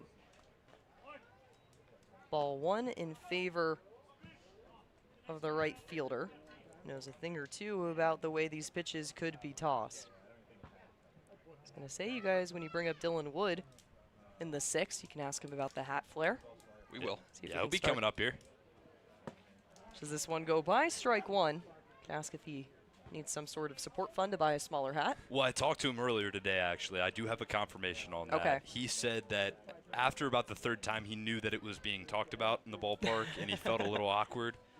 Ooh, we'll have to go back and see if we can clip our specific conversation, Liam. Kick up from Albanese to Beaver. Crosses the right part. Braden Jacksa's body. 2-1 count. He watched, actually. Oh, he did? He quoted a couple things we said. Oh, really? Good for him, yeah. watching our broadcast. Yes, yeah, he was reviewing the film. Hope he had only positive things to say. Beaver sends this one up towards center field underneath it. Micah Kirikoff gets himself set. And there you have it, the third out of the day. Tyler Albanese comes back to Lowell Park, puts up a K, forces the fly out for the third out of the bottom of the third. A lot more action coming to you from Lowell Park, and it's my honor to toss things over to Mr. Liam Ervin when we come back on Cape League TV. If you can dream it, if you can cruise in it, if you can summer in it, fish from it, or take it for a day at the beach, we can protect it. The Baldwin Group, protecting the possible. Cape Cod 5 is proud to be the official banking partner of the Cape Cod Baseball League. Cape Cod 5 offers a broad range of financial products and services tailored for every stage in your financial journey. Reach out to us. We're here to help. Reader's Hardwood Supply is a candy store for wood, whether you're a professional or an amateur. Reader's Hardwood Supply carries over 70 species of both domestic and imported lumber from around the world, displayed in over 300 self-serve bins for your selection. So for your next project, make it your masterpiece with stock from Reader's Hardwood Supply. The woods of the world are here at Reader's Hardwood Supply. If you're a Massachusetts resident and don't have a bachelor's, you could be attending 4Cs for free, all while preparing for careers that actually move you forward. Aviation maintenance, nursing, dental, funeral service, we've got it all. capecod.edu/free. Try it, then buy it. Rent a new cat for up to 90 days. Then apply 100% of the rental cost to the purchase and save. The Milton Cat Rent to Purchase offer. Try it, then buy it. Go to miltoncat.com/RPO. Sunshine at Lowell Park for the top of the fourth inning. Cotuit gains the lead for the first time tonight, 4-3 ball game. Adam McKelvey back out to the hill. Liam Ervin joined alongside by Carson Mercier and Brooke Killgore. It's 7, 8, 9 in the Mariners lineup due up. Sean James, Sean O'Leary, and Micah Kirikoff facing off against the southpaw, who had a rocky start but has turned things around. Yeah, he's been solid. 4 punch-outs. All 3 runs that he gave up were in that first inning. 3 extra base hits, 29 pitches. Settled in really nicely. A 1-2-3 third. Keep it going. That one rockets back up the middle. Diving is Aguayo. Throw on to first base. Short hop. Not able to be made by Moran. Ball goes into the dugout of the Mariners, and an extra base will be awarded to Sean James. Talk about the effort of the second baseman, Aiden Aguayo, when he's not putting up hits or advancing his way on over to first with a free pass. He's making diving plays like that. We saw a couple games ago, and really forcing a good fielding percentage. He's a menace when it comes to the diving plays, but having to get back up after throwing yourself across and then trying to turn and make the play over at first, definitely a tall task, and that one just didn't connect. Hit and error, allowing Sean James to get to second. Almost a spectacular play. Now McKelvey will have to work around a runner on second. Loops in a breaking ball for strike one to Sean O'Leary. O'Leary grounded out to the shortstop. Pano his last time up. 244 hitter entering today's ball game. This Mariners offense can hit the baseball. That was evident in the first. 0-1. Chops it on the ground to Moran. He'll make an easy play to first base. James moves up to third. And one down to start the top of the fourth. Nice play. J.J. Moran getting tested his second game at first base. Not his first base glove. I think it's Jake Hanley's, actually. But glove in that one, getting around it, taking it to the bag himself. Nicely done. That was one of the confirmations we were looking for pregame is J.J. not a traditional first baseman, usually at third base, but he's got a nice-looking glove at first. It does look like Jake Hanley's with the Hoosier red. Well, during batting practice, I actually heard him. Kirikoff fists one down the right field line. Playable for Aguayo. He'll make the play. No runner tagging from third base. Good job by McKelvey to keep James stranded at third. 2 down. Well, before we talk about JJ, how about that play from Aiden Aguayo? He bobbled it and then caught it on the second try for the out. But, yeah, J.J. Moran during batting practice was yelling at Jake Hanley, who was in left field. Hey, Jake, let me use your glove, yeah? And it took a little while because the music and whatnot, but looks like they got it sorted, figured out. Kind of reminds you of back in Little League. Only one guy, the token guy, would have the first base glove. That's Jake Hanley in this situation. Runner on third with 2 down and a hot hitter due up in Colin Larson. First pitch to him. Takes outside. Ball 1. Larson homered on the third pitch of this ball game and then singled back in the second before swiping 2 stolen bases, second and third. Then he was caught trying to be aggressive at the plate by Owen Pano on an infield ground ball. Check swing. Tips into the glove of Plattner. 1 ball, 1 strike.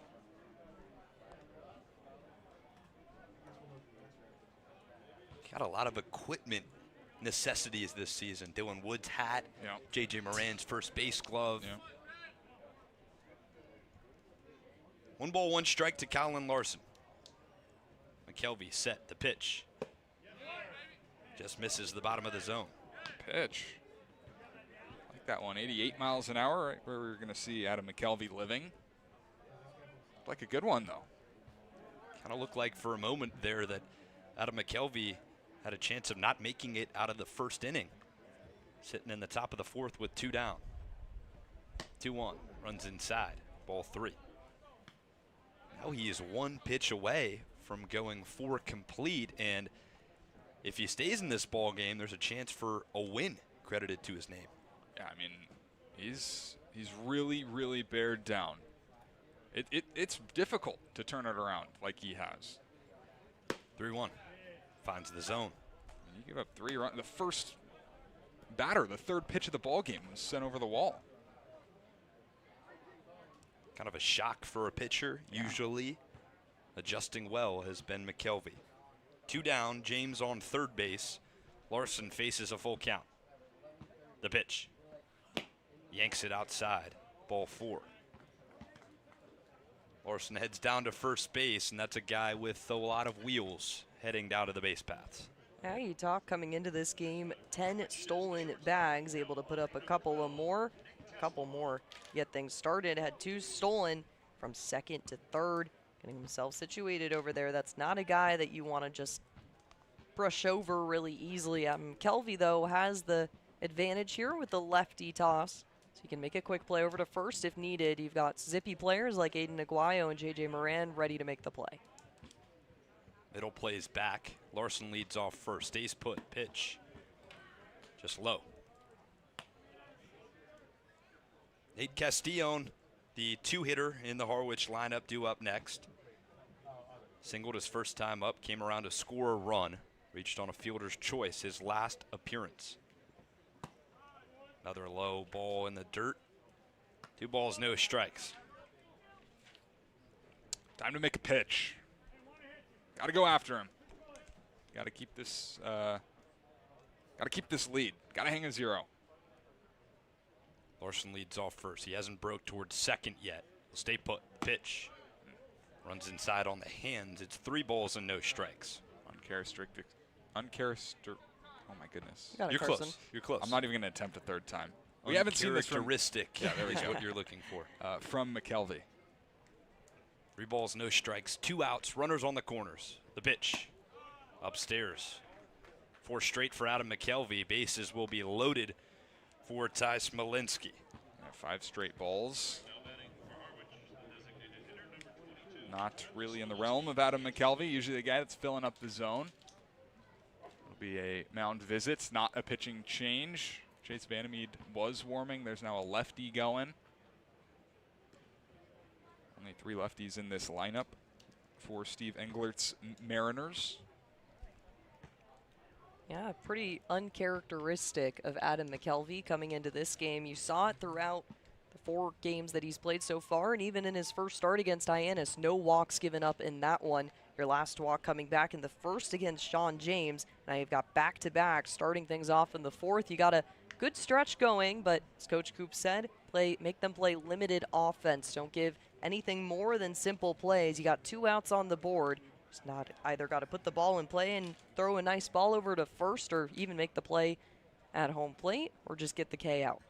I believe the lefty going in the bullpen is Luke Smyers. He's got 1 appearance on the season. Another southpaw. It's a lefty due up at the plate, Ty Smolinski. The bases are loaded. Sean James on third, Colin Larson on second, and Nate Castillon on first. The batter, Ty Smolinski, due up. McKelvey will work from the stretch. The delivery. Crushes one to right field. Tracking back is Beaver. Looks like he has a beat on it. He does. First pitch of the at-bat. Smolinski flies one to right field and retires the side. 3 stranded. Still a 4-3 ball game at Lowell Park. We played 4.5 left to go here on Cape League TV. The Kettleers welcome ZoomInfo.com as a premium sponsor for the 2026 season. Smart businesses use ZoomInfo. It leverages data to unlock useful insights, and it allows you to know who to reach out to and how to reach them so you can grow your business. Unlock insights, engage customers, and win faster with ZoomInfo.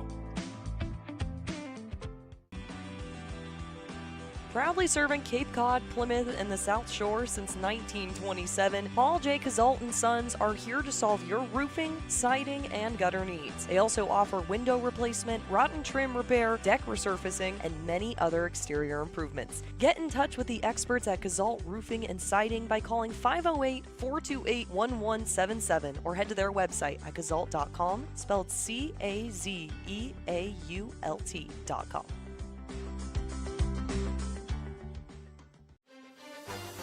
Hey Kets fans, this is Brady Chrisman, catcher and outfield from Mississippi State. You're listening to Kettleers Baseball on Cape League TV.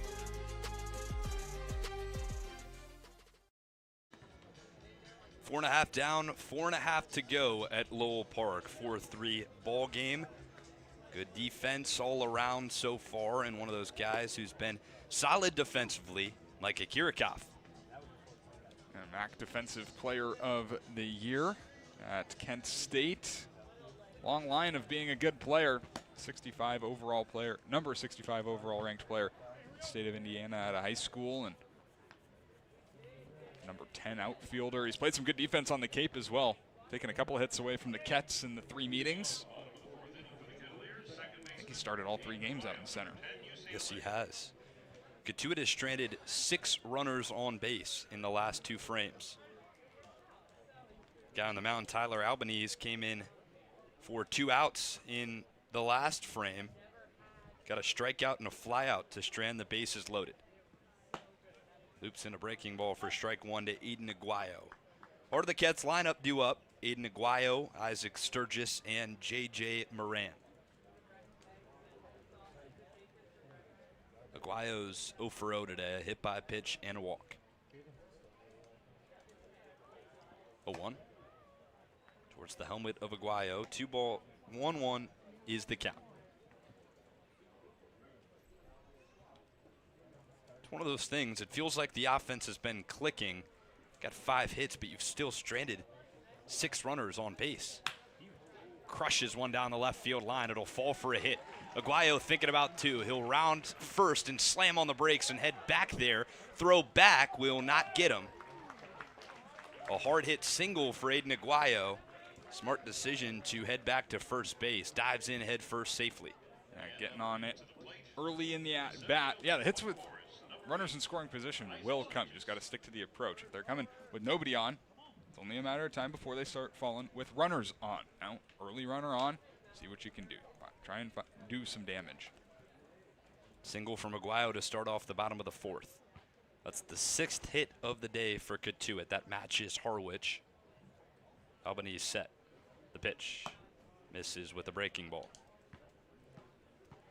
That's definitely been a conversation for Tyler Albanese. He had such direct control all the pitches he tossed last year against Cotuit. He throws a 2-seam slider. Has a little bit of a slinker there too, or slider, excuse me. It's getting things going. It's more of the command issue for him. Aguayo was dancing off the bag. Thought about second base as Sturgis took that one high. 2 balls and no strikes. He struck the ball well his first 2 times up.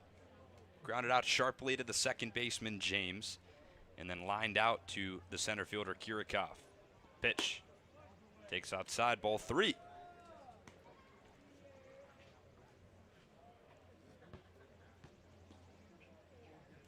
Albanese came in a big spot and helped his starter Walls out dramatically. Now he's got a 3-0 with the runner on first. Pitch, fouls it off.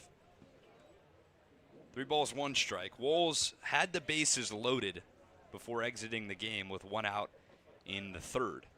His final line, 2 1/3 innings pitched, 5 hits allowed, 4 runs, 4 walks, didn't find a strikeout.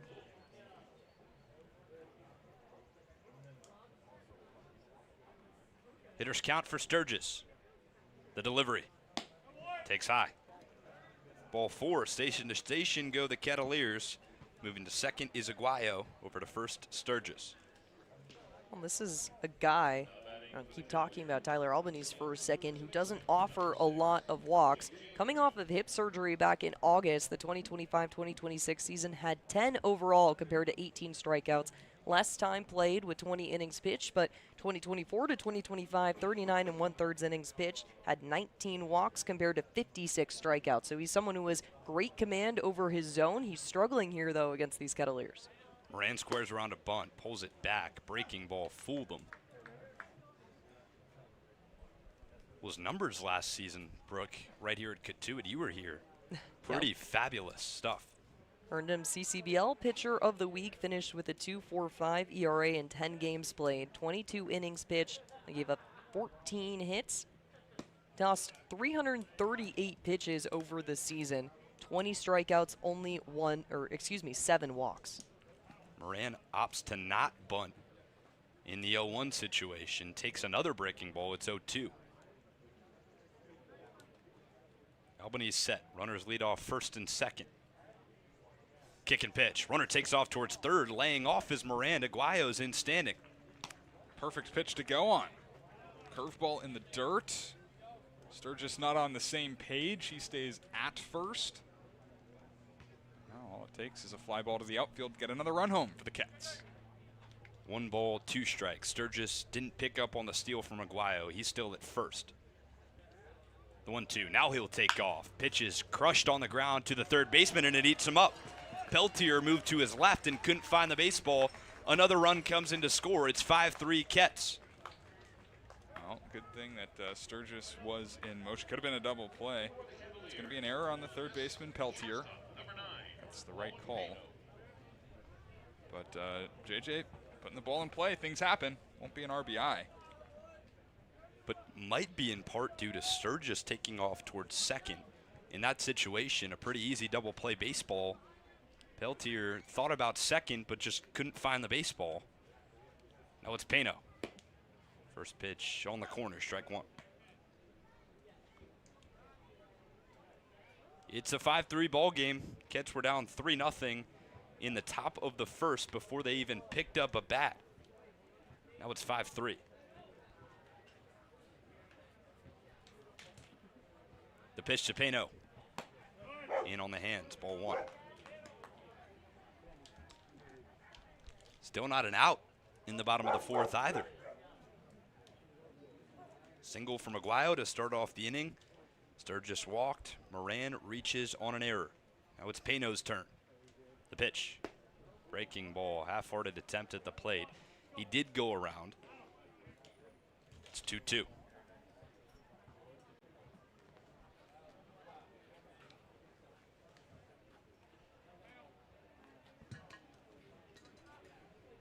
Castillon working the runner at second, Sturgis. He's dancing off the bag. The pitch. Drubs one on the ground to the second baseman.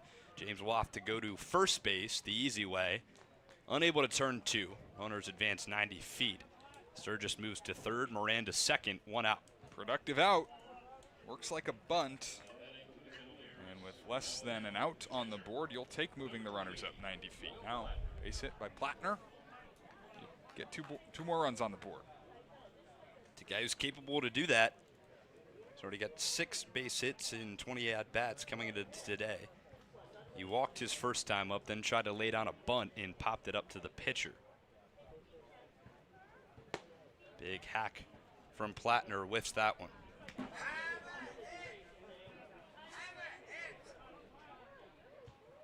Plattner didn't play yesterday, didn't have an at-bat, excuse me. He did come in as a defensive replacement towards the end of the game for DiMaggio. A 1 home. Swing and a miss. Trying to do some damage there. He's trying to get his money's worth. That's what it looks like. Why not? It's a good situation to do it. Less than 2 outs, 2 in scoring position. Put the ball in the outfield to score a run.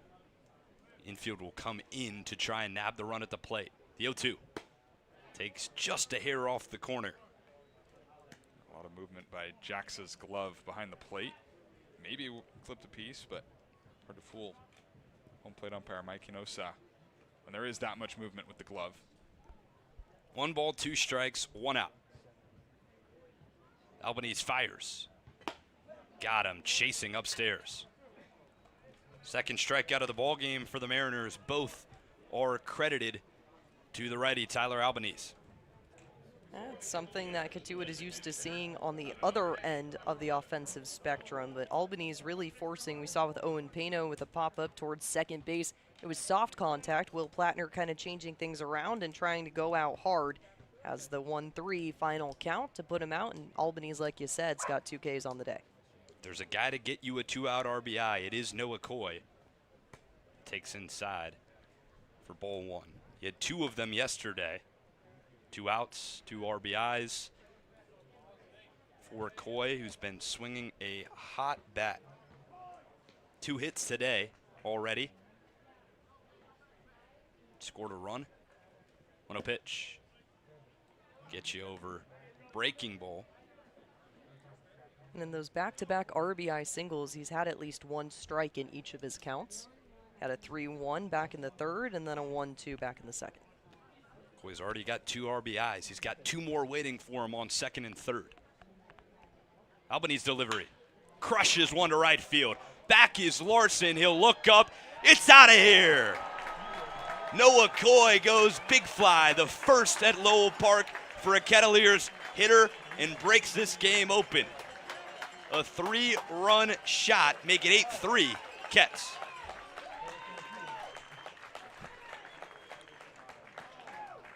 There you go. Noah Coy 3 for 3 with 5 runs batted in. His first homer of the summer is a no-doubt shot to right center field. What a swing. Not a kid. Fire me up. That is the energy that is in Lowell Park currently. Guys, that's the first homer for a Ketts hitter at home. This is the midway point of the season. Pretty wild to say. That's the first for Coy. It's an 8-3 ball game. And if you count Jake Hanley in the left fielder spot, you could say that that is the second home run by an outfielder kind of playing around. Got 2 guys who dabble in, so you take the alternative positions that Noah Coy and Jake Hanley play in, you got some outfield action too. Jace Lee had the one that was dangerous back on 4th of July, but no true outfielder has hit a home run so far this season. Coy provides a spark in the bottom of the 4th. It's 8-3.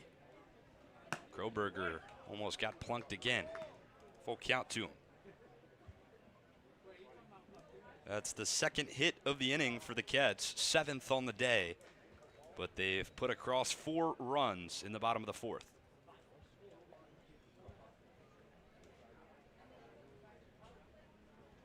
Two-1 to Kroberger. Fans him. 2-2 to the 9-hitter. Dawson Park on deck. 2 outs. Boy, it looked like again that there were going to be 2 runners stranded on base. Noah Coy says, no, sir.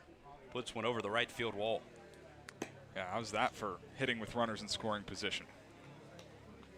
I did say when he came up to the plate that if there's a guy with 2 outs over these last 2 games you want up at the plate, it is Noah Coy. He got absolutely all of that one. At 4 at Notre Dame this season. Picks up his first as a Ket. Kroberger taps one foul down the third baseline.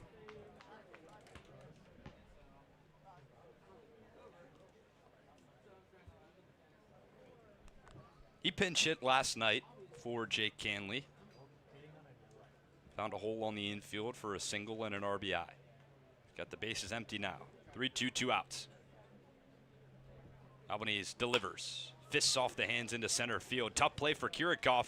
He'll lay out, but it short hops in front of him. Another single for Kroberger. This time finds the outfield on the fly. Kirikov gave it all he had, but it's a 2-out single that flips the lineup over to Dawson Park. Isn't baseball a funny game? Hit a ball 100 miles an hour right into the glove of the shortstop, Nate Castillon, in the second inning, and then this one, a little jam shot that finds some outfield grass. Water always finds its level. Back-to-back hits for the Kettleers. The homer from Noah Coy, the single for Chase Kroberger, and it's Dawson Park next. Hefty leadoff first for Kroberger.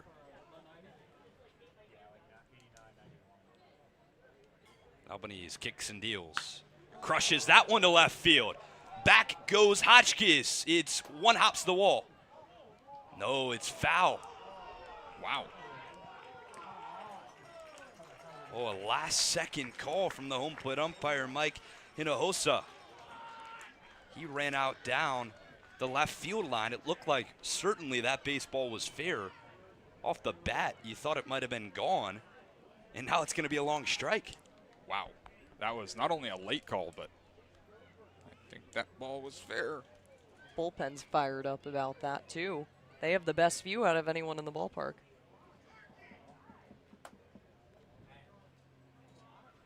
Well, the way the base umpires were positioned, Kevin Saxton had to be at first base if there was a play on Kroberger, and then Noah Hobart at second in case the runner takes off. So that is Mike Hinojosa running out from behind the dish and trying to eye the ball down the left field line. Looked like it had a chance to be fair. It'll be a long strike for Park, who retreats back to the batter's box.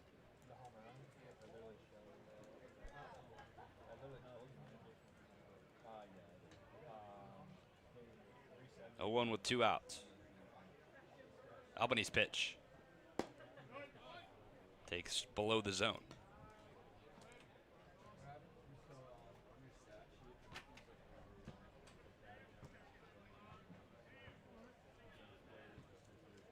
One, 2 outs. Kroberger off first. Bottom of the 4th. Kroberger will take off. Park slugs one foul.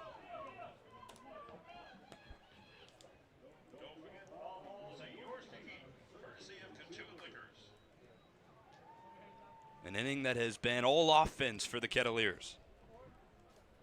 They put up 4.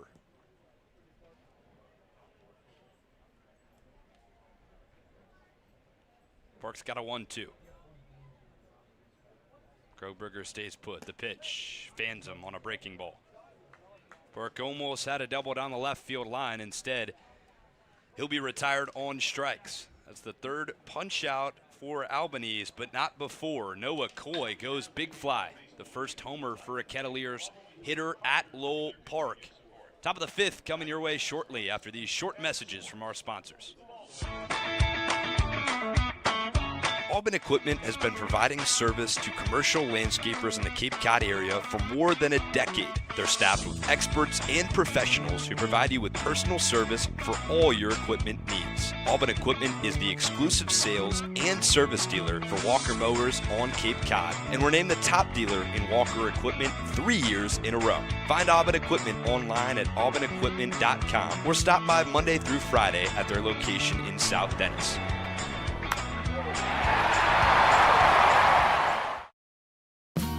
The Kettleers welcome ZoomInfo.com as a premier sponsor for the 2026 season. Smart businesses use ZoomInfo. It leverages data to unlock useful insights, and it allows you to know who to reach out to and how to reach them so you can grow your business. Unlock insights, engage customers, and win faster with ZoomInfo.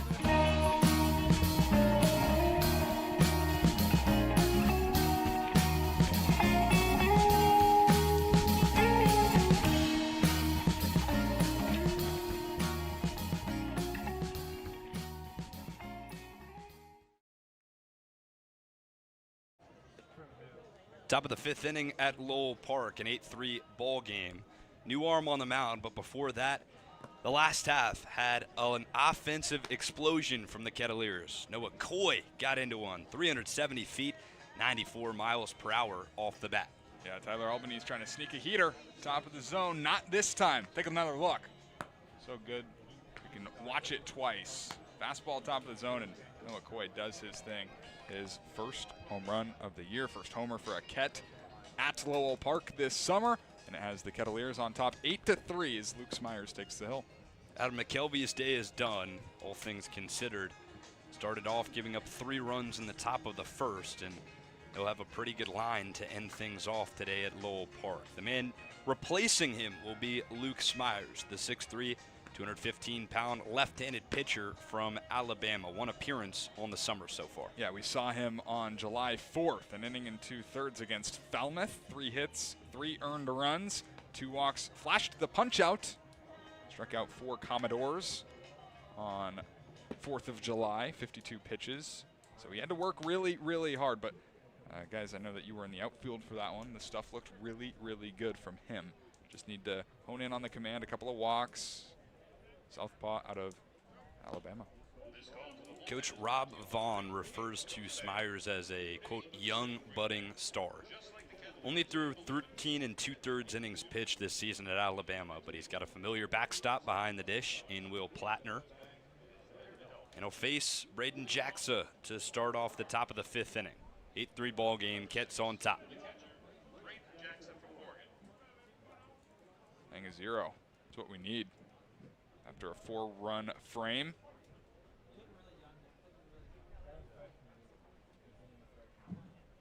Smyers set his pitch. Lines it down the right field line, tailing foul. Jackson had a 2 RBI double back in the first. Grounded out to the third baseman Park his last time up. Jackson, Hodgkiss, Peltier in the top of the 5th for the Mariners. Smyers' pitch. 85-mile-per-hour 2-seam runner that clips the zone. Whole lot of action on that thing. Is that a changeup, a 2-seam? Whatever it was. Gross. Yes.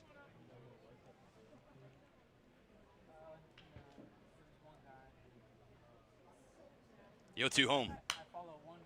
Tips it back. What are your thoughts on the Oregon duck-colored batting gloves with the baby blues? You know, it's a combination of all time. Really? It's a combination of all time. Okay.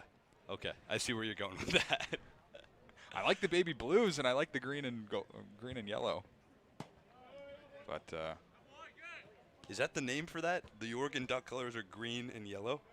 Or is there more shade? There's more to it than that. Okay. You just wouldn't know. Yeah. Not a huge Oregon guy. 1 ball, 2 strikes to the Oregon backstop. Braden Jackson. Pitch outside. I mean, they're wearing different colors all the time. That is true. So, football-wise, baseball-wise, up there for some of the best uniforms in the game. Maybe the best. Always got something going on.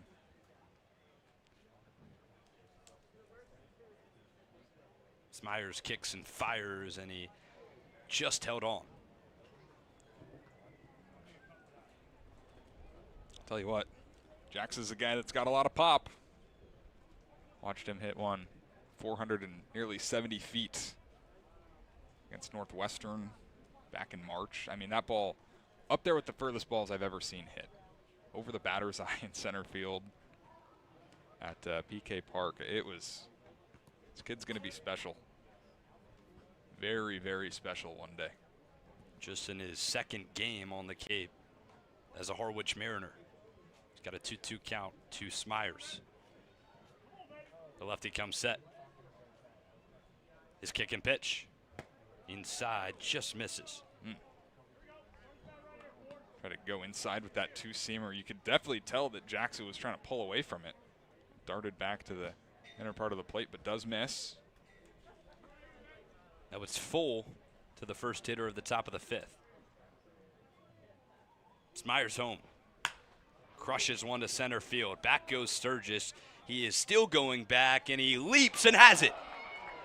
Isaac Sturgis with a beautiful play in center field. Looked like he was running out of room, leaps up, laughs second, and finds the first out of the top of the 5th. You can hang a star on it. I don't know if he would have robbed it necessarily, but a beautiful, beautiful play by Isaac Sturgis. He's made some great plays in center field this summer. He's going to continue to do so at Wake Forest. Taking extra bases away either way from Braden Jackson. Just kind of started his route towards the fence. Looked like he had a beat on it off the bat. Kept going back, leaped at the last second. The wind is blowing out towards center field. Might have caught the jet stream up there.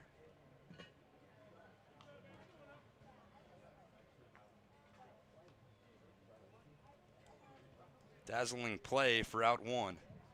Jackson Hotchkiss due up next. Smyers can strike batters out. That's one of his specialties on the mound. You saw it on the July 4th game. He went 1 2/3 innings pitched. Yes, he gave up 3 hits and 4 runs, but he struck out 4 hitters in 5 outs recorded. Nasty breaking ball. Fans Hotchkiss for strike 2.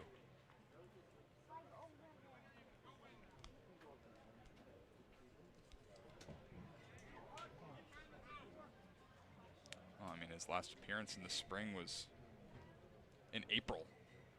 Only a third of an inning. Fists one down the right field line. Will be tough for Beaver to catch up to it. He can't. It'll roll all the way to the wall. Hotchkiss into second base easy. He'll stop there. A double with 1 out in the top of the 5th.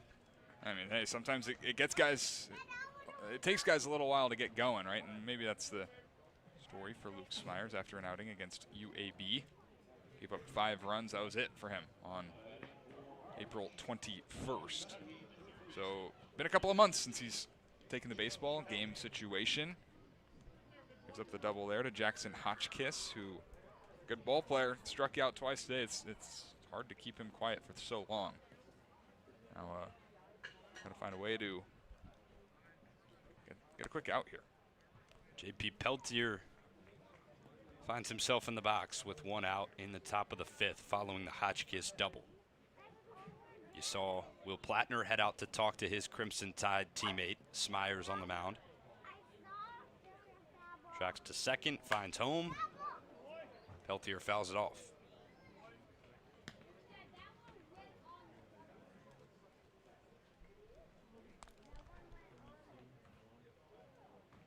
That's something that you and I have talked about throughout the year, is having an unfamiliar backstop. It was one of the things you saw yesterday with Jesse DiMaggio receiving from Dylan Wood. This is a familiar duo, though. Yeah, sure is. Will Plattner, backstop at Alabama. Luke Smyers, so there's obviously a connection there. These two know each other. Even though they're not guys that played a whole lot this year, only 13 innings and handful of games for Plattner. Ton of bullpens, ton of fall ball. Smyers misses outside. Sometimes that's enough, right? I think it does make a significant difference. Absolutely. From a pitching standpoint, especially from a catching standpoint. You know exactly where the pitches are going to fall, but just being comfortable on the mound to throw to a guy behind the plate, that's important. 2-1. Finds the middle of the plate. 2-2 with a runner on second base.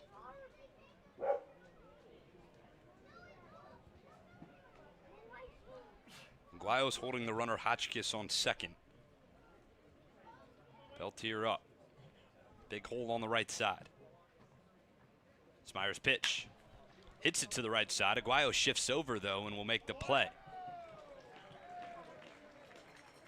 All right, very nice. Got the weak ground ball. Get out number 2. One pitch away.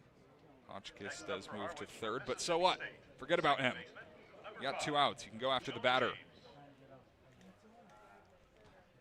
It's Sean James, Mississippi State second baseman. He's reached both times today. Singled his first time up, advanced to second on an error from Aiden Aguayo, and walked. Takes down the heart of the plate for strike 1. I think think that is the changeup at 85 miles an hour. So only about 7 miles difference. Changeup and heater. It's got a lot of late life, though. Does. That breaking ball is nice as well. I like watching Luke Smyers pitch. He's got an 0-1 with 2 down. There's that breaking ball, and he throws it right down Broadway.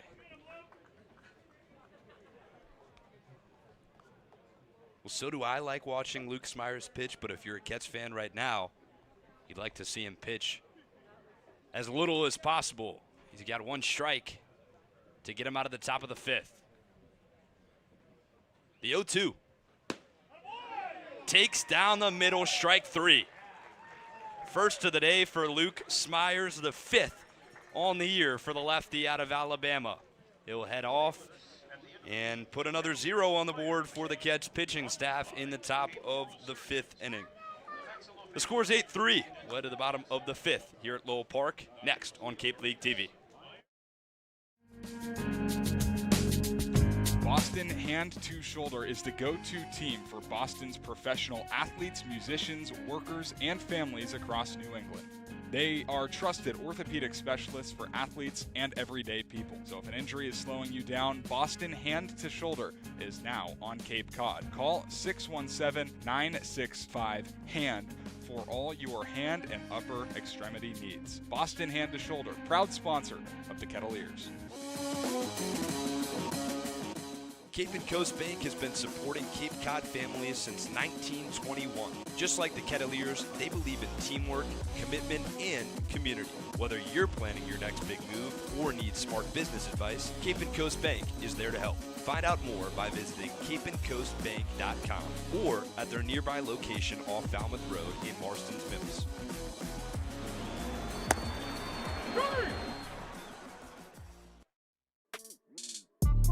Hey Cotuit fans, this is Jesse DiMaggio. I'm a catcher. This is your home for Kettleers baseball all summer long. Catch all the action from Lowell Park on the road right here on Cape League TV.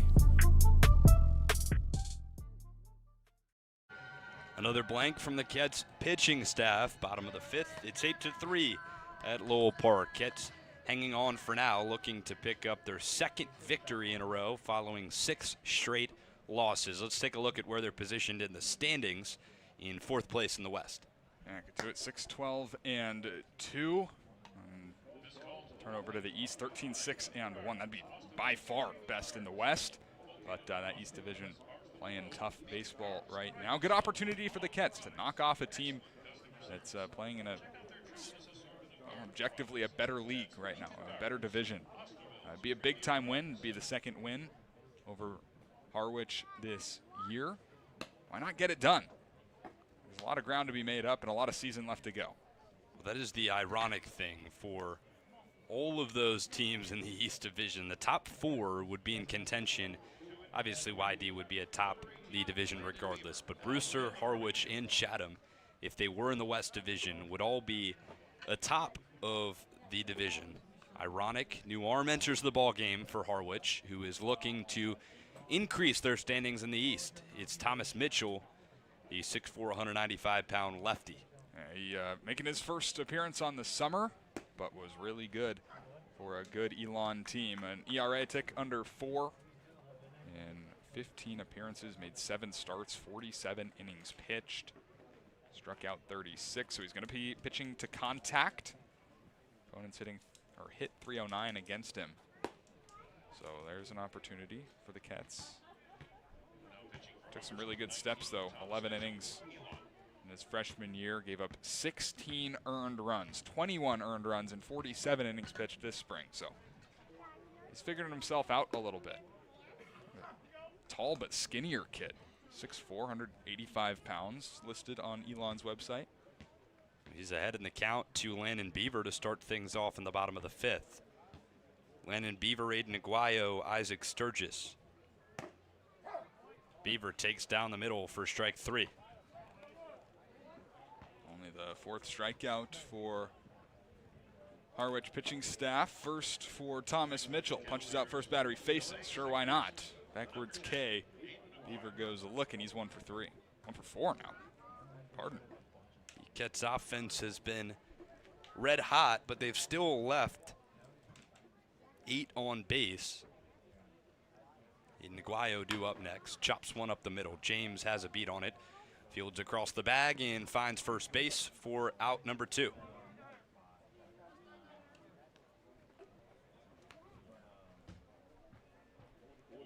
If you're watching, we appreciate you for tuning in. Got a special guest coming up to join us shortly here. Relief pitcher for the Kettleers, Dylan Wood, will be in studio, in the booth. I'm excited. I know you are. Good dude. A great guy, absolutely. Sure he'll be even more happy with an 8-3 lead on the board as Sturgis takes one on the corner.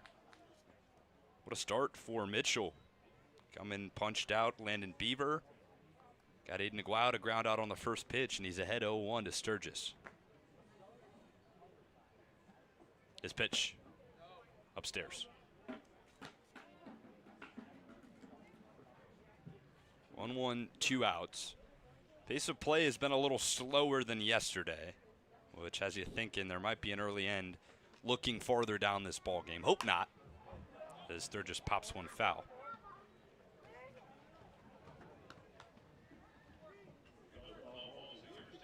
That's always one of the beauties of this ballpark, but also sometimes a frustrating things for Kettleers. Believe it or not, Harwich doesn't have a tie on the season. One of what, 3 teams, 4 teams? 4, that would be. Oh. Sturgis taps one down the third baseline. It almost rolled back fair. If it hit the bag at third, it would be a fair ball. Sure tried to. Nonetheless, he'll have a chance again with a 1-2 count.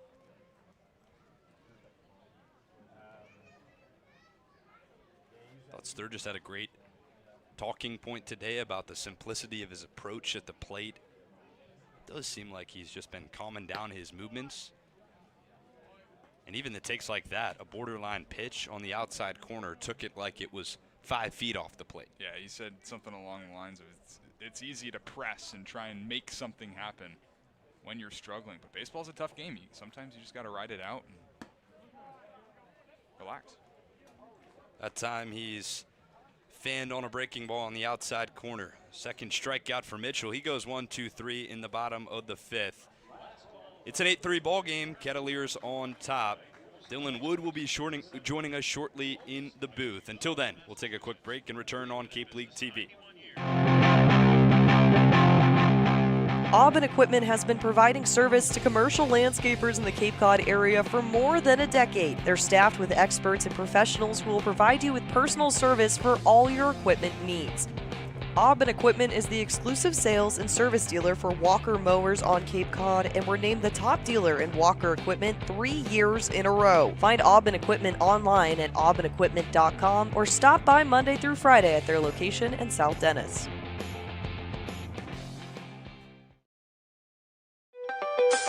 Beacon Gardens is Osterville's premier garden center. Located on Osterville and West Barnstable Road, Beacon Gardens prides itself on quality products and excellent customer service. Check out their wide assortment of garden products and find everything you need to beautify your home. Beacon Gardens, Osterville's premier garden center. Try it, then buy it. Rent a new cat for up to 90 days. Then apply 100% of the rental cost to the purchase and save. The Milton Cat Rent to Purchase offer. Try it, then buy it. Go to miltoncat.com/RPO.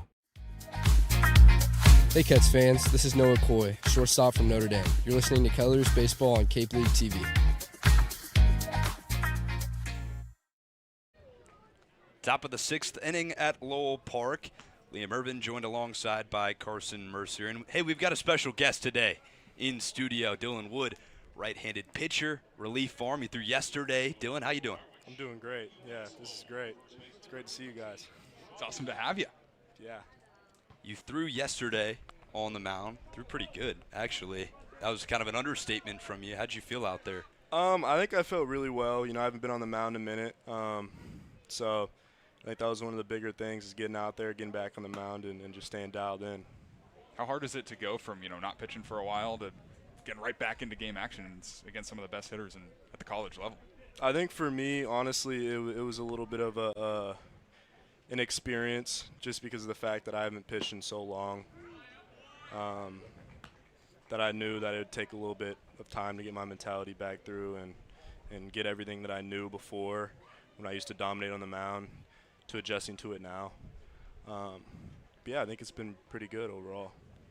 We're kind of at the midway point in the season now, and with that comes new faces, including yourself. So there's a lot of new guys in the bullpen especially. What's been the adjustment for you and for all those guys getting acclimated with the system at Cotuit? Trusting their stuff, dominating. I think it's really just getting to know their teammates, getting to know their coaches, and having the mentality to win is very important. Because if you're really just doing it for yourself, the outcomes may change. When you're doing it based on how you can win a game, it's a lot different. California kid, how are you enjoying the East Coast so far? I know I'm loving it. So long, but I was at Georgia last year, but I'm absolutely loving it down here. I think it's definitely a little bit of different because you got the beaches and everything down here. Plattner can't find it, so O'Leary will be on first base to start off the inning. It's a tough play. Yeah, there. Yeah, a little bit. It's a tough play, but you'll bounce back. We'll get a 2-ball right here. Who do we got? Oh yeah, we'll get a 2-ball right here. Kirikov can run well, but 0 for 2 today. Yeah, talk to me about your approach on the mound yesterday. It was a good start to some heaters. You were up to, I think, 95, 96 on the mound. Yeah. Well, for me, I think in the first half was really well. I knew that in the bullpen when I was getting loose, they had a couple of lefties coming in. They wanted me to focus on lefties, getting over my off speed there. I think the first inning was great, of course. The second inning, I knew that the opposing dugout was definitely sitting on heater. Started pitching backwards. Got a couple calls didn't go my way, but that's just baseball, And overall, I think I approached it very well. Stuck with my stuff, went with my fastball. The more that I get my changeup in, the better the outcomes will be overall. And yeah, working on that hat too. Yeah. All right, well, we'll rip the Band-Aid off here. We'll go for it. We were thinking about having a hat tracker on you, as you might have just gotten your double play ball. There we go. To second, Aguayo, not in time. Come on. Yeah, there we go. Woohoo! Oh, boy. Switch up. I love it. From the first base umpire, Steve Englert will head out. Hey, you got what you asked for. I did. I knew it was coming right there. Let's go. See, I trusted my guy, man. I knew he was going to get it done. Absolutely. Englert heads out. So back to the hat. So your hat, I think it fell off every pitch. What are you in the business for a smaller hat? What's the deal with that? Well, so they have these sizes of hats. They're not like 7 3/4. It's small, medium, or large. So it's unfortunate, but ultimately I'm going to have to cut my hair, and it'll have to be done within the next couple of days because I don't want it to become a distraction. I don't want it to become a distraction to the fans or just a distraction and not recruit me overall because I think my stuff is very well. I do a good job on the mound, so I just don't want that to be a distraction, obviously. And I think it'll help a lot. Yeah. Something that we noticed was your slider. Where'd you learn that pitch? Because that was disgusting. I've been throwing it a lot, throughout my entire life. I think overall the fastball and the curveball, just throwing it more over time, you can have inconsistencies, and the more that I threw it over time, the better that I learned to master it. It's funny because I think my changeup is actually my best pitch in my entire arsenal. I just haven't thrown it a lot. And the moment that I do get that pitch over, it's going to be very hard to hit me. Yeah, the backdoor breaking ball that you threw with the runner on third base. Yeah. Carson and I were kind of sitting there with our mouths open. That was filth from the right side as well. What's it like just on the Cape in general? How's it been? Have you gotten to the beach yet? How's your host family going? All that good stuff. So yeah, my host family is amazing. Shout out to Mike Hobo. Love that guy. He's a great guy. The first day I came down here, I went to the beach, and I'm loving the beaches down here. I mean, the humidity matched with the beach feeling, it's great. Because I'm from California. There we go. Nice. Myers works out of it. So I really like that combination a lot. It's great. I mean, this is a great place to play summer ball. I couldn't think of a better place to play. Got any final questions, Carson, before we let Dylan go? No, but I think we're excited to see you keep working this summer, maybe build up to a starter at some point. Yes, that's the goal. That's the goal. Very good. Been joined by Kets relief pitcher Dylan Wood. Dylan, thanks for joining Yeah, us. thank you guys. I Hoping appreciate to you guys. bring another Appreciate victory it. here. We'll Yeah, take a let's quick do it. break at Lowell Park on Cape League TV.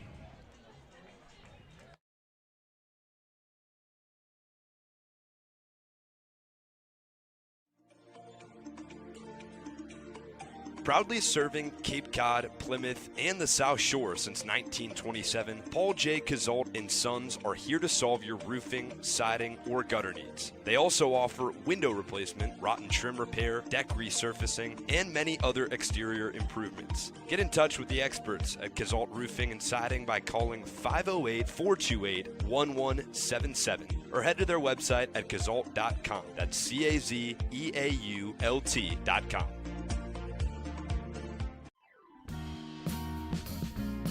Cape and Coast Bank has been supporting Cape Cod families since 1921. Just like the Kettleers, they believe in teamwork, commitment, and community. Whether you're planning your next big move or need smart business advice, Cape and Coast Bank is there to help. Find out more by visiting capeandcoastbank.com or at their nearby location off Falmouth Road in Marston's Mills.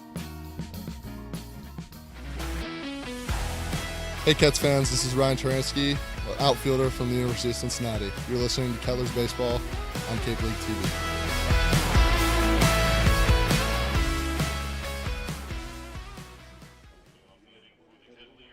Bottom of the sixth inning at Lowell Park. Had Dylan Wood join us in the booth. He's been bringing the good vibes to the Kettleers, who have an 8-3 lead at Lowell Park. Sun beginning to set as J.J. Moran steps up. He's reached base every time. That was a great experience as Moran lines one into right field. He'll reach for the fourth time. I can't even get my words out. The Kets offense is on fire. How about J.J. Moran? 2 of his last 3 of his last 4 with multi-hit games. Good for you, J.J. Had him on yesterday. Maybe that means Dylan Wood will cook next time he's on the mound. That might be the progression of events there. It was awesome to talk to him. So great. Yeah. He's the best. Just getting to understand the stuff. It's such a cultural shock, I would say, sometimes coming. I think even all of us can say that. First time here, it's a different experience, kind of a different world of baseball, and getting to kind of freshly understand the thoughts as soon as these guys arrive. It's great. Different world of life, too. I mean, place is beautiful. And he's a ball player, too. He can play. Oh, yeah. Through 1 1/3 innings yesterday, 1 2/3 innings, gave up 2 hits. Bano lifts one to left field. Hotchkiss fighting the line. We will find it for the first out.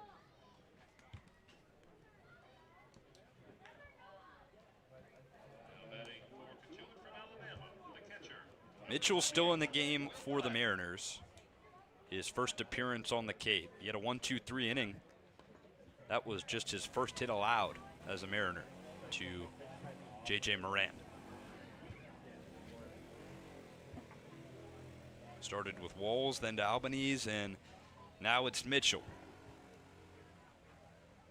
Pitch to Plattner, outside corner, strike 1. Should be favorable for Kets, all things considered. They have crushed lefty hitters this season. Lefty pitchers, excuse me. Yeah, leading the league, like we mentioned yesterday, as the runner goes. Yeah, foul tip, bringing it back in. Well, Plattner, the 0-2 count, but as we mentioned, Cotuit struggles against the righties. It's at dead last in the league, although for a couple of plays left and right, Albanese and Walls getting kind of knocked around by Cats bats. Might go up just a little bit. It's the lefties where the Cats shine. They had a plethora of them yesterday against Falmouth. Sure did. Might be part of the reason as Plattner smacks one on the ground to the second baseman, James. He'll take it himself onto first base for 3. Double play to get out of the bottom of the 6th inning. It's still 8-3. We've been blanked for 4 frames. 9 hits for the Kets, 7 for Harwich. We're to the top of the 7th inning here at Lowell Park, and when we do, Carson Mercier to take over on play-by-play. A Generac generator from Mercier delivers more than reliable backup power. It delivers peace of mind. Peace of mind that comes from knowing our expert technicians, knowledgeable staff, and emergency service team are here when you need us most. As one of New England's leading Generac generator dealers, RCA provides a 10-year warranty and regular maintenance services to ensure your home stays protected. RCA, powering your peace of mind. Kettleers Baseball is brought to you in part by Mid-Cape Oral Surgeons, the Maxillofacial Surgery and Dental Implant Center of South Yarmouth. Doctors Theoritis, Meyer, and Sarah Pack are the Cape's leading experts on oral biopsies, wisdom teeth extractions, and dental implant reconstructive surgery. Call 508-398-6055 to schedule an appointment. We thank Mid-Cape Oral Surgeons for their support of the Kettleers.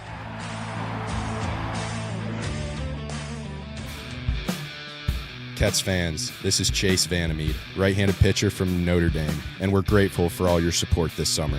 Let's get back to the ballpark on Cape League TV.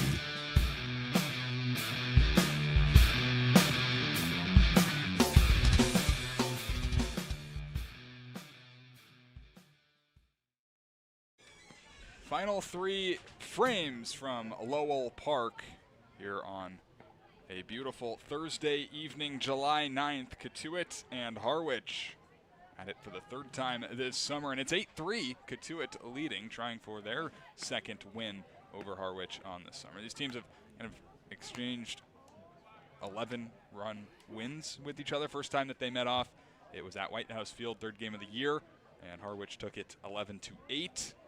Last time, about a week and a half ago, it was here at Lowell Park, 11-4. Cotuit won. And here we are in the top of the seventh inning. Kets leading 8-3. Nate Castillon, Ty Smolinski, and Braden Jacksa, 2-3-4 for the Mariners, trying to muster up some offense. Really had it going on in the first inning, but zeros since then. And you got to credit Adam McKelvey and Luke Smyers. Carson, Mercier, Brooke Killgore, Liam Ervin, soon to join us back in the broadcast booth. Smyers has been really good since he entered the ballgame. First pitch is crushed out to left field. Kroberger moving over. He'll make the catch. On one pitch, Luke Smyers gets out number one in the seventh. It's been a lot of good offensive production. Pitchers for Cotuit, you've only had two so far today. Adam McKelvey finishing out the day, and Luke Smyers coming in for his second game at home. Second appearance we've seen from him has been here at Lowell Park. And it's been a mix between forcing a really soft contact within the infield, and then you've had a couple, Isaac Sturgis practically almost robbing one just a couple innings ago. It's been good productive work. Breaking ball behind the back of Smolinski. Popped out of the hand of Smyers. Smyers has been good, working on 2 1/3 innings in relief. Just one hit. It was a double to the second batter he gave up, or that he faced. Jackson Hotchkiss. Also a strikeout, no walks. Tries the slider again. 2-0. McKelvey, it could have been disastrous. Gave up 3 runs on 3 extra base hits in the first inning, including a leadoff homer to Colin Larson. Then really settled down. Ended up throwing 66 pitches to get through 4 innings. Is a little chopper to Aguayo at second. Underhand flip, there's 2 gone. Quick, simple defense. That's what Coach Coop told you when you talked to him back in the third. Keep it simple. You avoid letting the best base running team on a Cape do any real sort of damage if they're not on base, and that has been what Adam McKelvey and Luke Smyers have been doing a great job at. You get a couple guys on, and then you force the fly out to end the inning. Your defense has been so strong, backing you through practically every single play. There's the Oregon Duck, Braden Jacksa. Taps the first pitch, foul off of Plattner behind the home plate. Brooke, you were just talking about Isaac Sturgis with a nice defensive play. It was against Braden Jacksa. Barreled up baseball to center field that Sturgis made a nice play on. Might not have left the yard, but would have been extra bases. 0-1 from the lefty. Beautiful changeup for strike 2.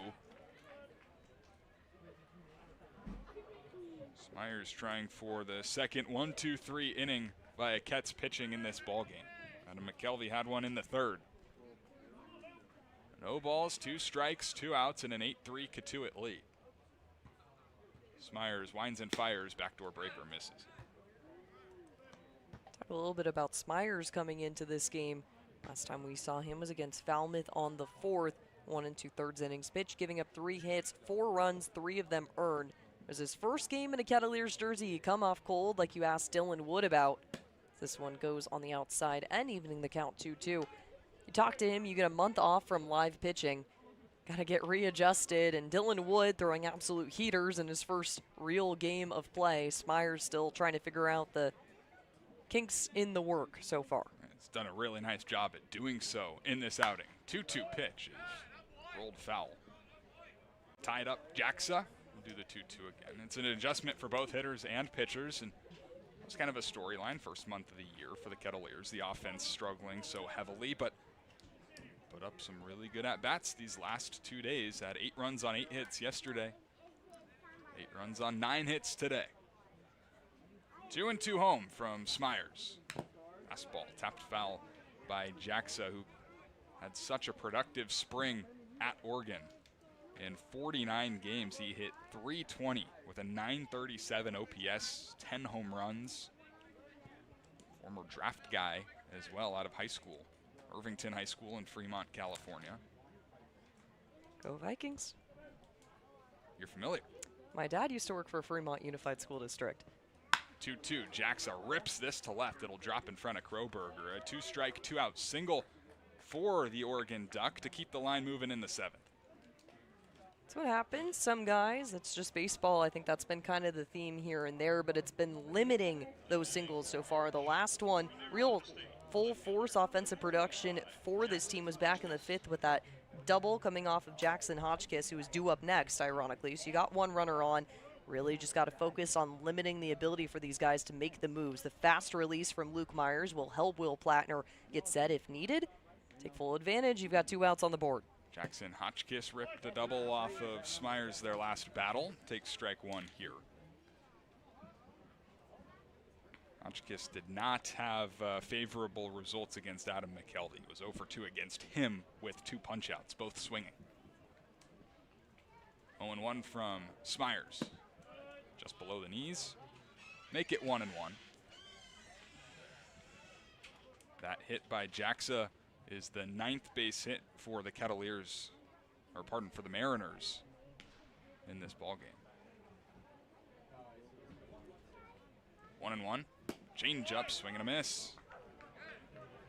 Had some nice action to it, running away from the right-handed batter. Luke Smyers trying for 3 scoreless innings in relief. There is a righty warming, so this could be the end of the road. The pitch is waved at and missed. Second strikeout for Luke Smyers ends the 7th inning. And if that is all, the southpaw out of Alabama was fantastic. 3 scoreless on 2 hits. We'll go to the bottom of the 7th inning. Time to stretch at Lowell Park. The Cats leading 8-3. If you can dream it, if you can cruise in it, if you can summer in it, fish from it, or take it for a day at the beach, we can protect it. The Baldwin Group, protecting the possible. Cape Cod 5 is proud to be the official banking partner of the Cape Cod Baseball League. Cape Cod 5 offers a broad range of financial products and services tailored for every stage in your financial journey. Reach out to us. We're here to help. Reader's Hardwood Supply is a candy store for wood, whether you're a professional or an amateur. Reader's Hardwood Supply carries over 70 species of both domestic and imported lumber from around the world, displayed in over 300 self-serve bins for your selection. So for your next project, make it your masterpiece with stock from Reader's Hardwood Supply. The woods of the world are here at Reader's Hardwood Supply. If you're a Massachusetts resident and don't have a bachelor's, you could be attending 4Cs for free, all while preparing for careers that actually move you forward. Aviation maintenance, nursing, dental, funeral service, we've got it all. capecod.edu/free. Try it, then buy it. Rent a new cat for up to 90 days. Then apply 100% of the rental cost to the purchase and save. The Milton Cat Rent to Purchase offer. Try it, then buy it. Go to miltoncat.com/RPO. To the bottom of the 7th inning at Lowell Park, an 8-3 Cotuit lead over the Harwich Mariners. Thomas Mitchell, his day is done. The 4th pitcher to be used in just a second as we take a look at the upcoming schedule for the Kettleers. Tomorrow, they'll be out to Orleans to take on the Firebirds. Brewster back at home on Saturday. Back on the road on Sunday to Hyannis for the second time this summer before going back home for Bourne, and then Brewster again on the road. Should be a fun 5 games coming up for the Kettleers. We're trying to get the ball rolling, trying to put together a winning streak after a win last night. Thomas Mitchell is out, and the righty from Oregon, Luke Morgan, is in. Kind of rhymed off the tongue right there. Second appearance for the righty, 6'3", 230 pounds. First on the CCBL this season for the Harwich Mariners. At Oregon, he was pretty solid. He went 24 1/3 innings pitched, mostly a relief guy, comes in a low pressure situation, down 5 here, trying to find some outs for the Mariners. He's got to face some bats that have been really, really solid. McCoy, Chase Kroberger, 8-9, and then top of the order, Dawson Park. McCoy will take the first pitch. 3 hits in 3 at-bats on the day for Noah Coy. Two singles with an RBI in each of those, so 2 RBIs there. And then a 3-run homer in the 4th inning. It's the first home run hit by a Cotuit Kettleer at Lowell Park this summer. Breaking ball darts inside 2-0. A blast to right center field. Had to felt good. Yeah, that was hit well off the bat of Coy. Got all of that one to right. Take a 91-mile-an-hour heater down the middle for strike 1. He'll be happy to know this, Carson. Luke Morgan, joining from Lassen College, said that Oregon was his dream school. Desperately wanted to get there, finished with a 2.44 ERA with 96 strikeouts that community college season. Yeah, he's an Oregon kid, grew up in Grants Pass, which is about an hour and a half south of Eugene. And really made an impact for the Ducks this year. Transferring over from Lassen, it could be a tough thing to do, you know, jumping from the community college level as Coy swats this in the air to right field. That is down in right center.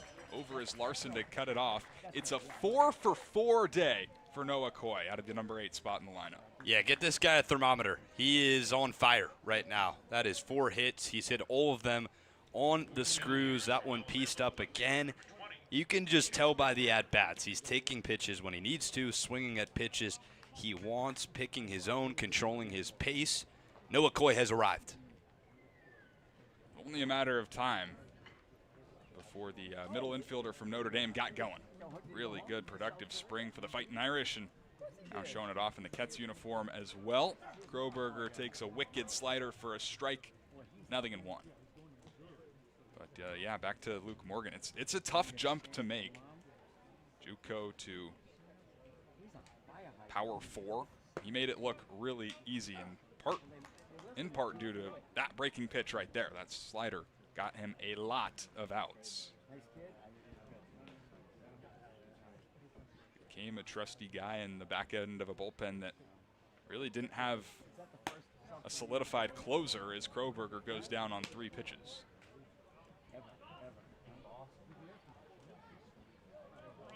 A lot of guys pitching in that back end, a lot of opportunity for Morgan, and made the most of it. Well, Falmouth has definitely been kind of that gateway for some community college guys to come up and pitch against some of the best bats in the country. A couple of guys in the starting line for the Falmouth Commodores against Cotuit. Runner goes from first, pitches a strike, throw is into center field. Coy will not try and take third. It's a stolen bag for him, his 5th of the summer. He's fighting against Aiden Aguayo. Aiden Aguayo gets a stolen base to make it 5, retakes the lead, and then Noah Coy does the same a couple innings later. It's a battle between those two with the best base running. He pushes himself into scoring position with the top of the order, Dawson Park, at the plate. 8-3, Cotuit leading. Wicked slider swung on and missed. 1-1.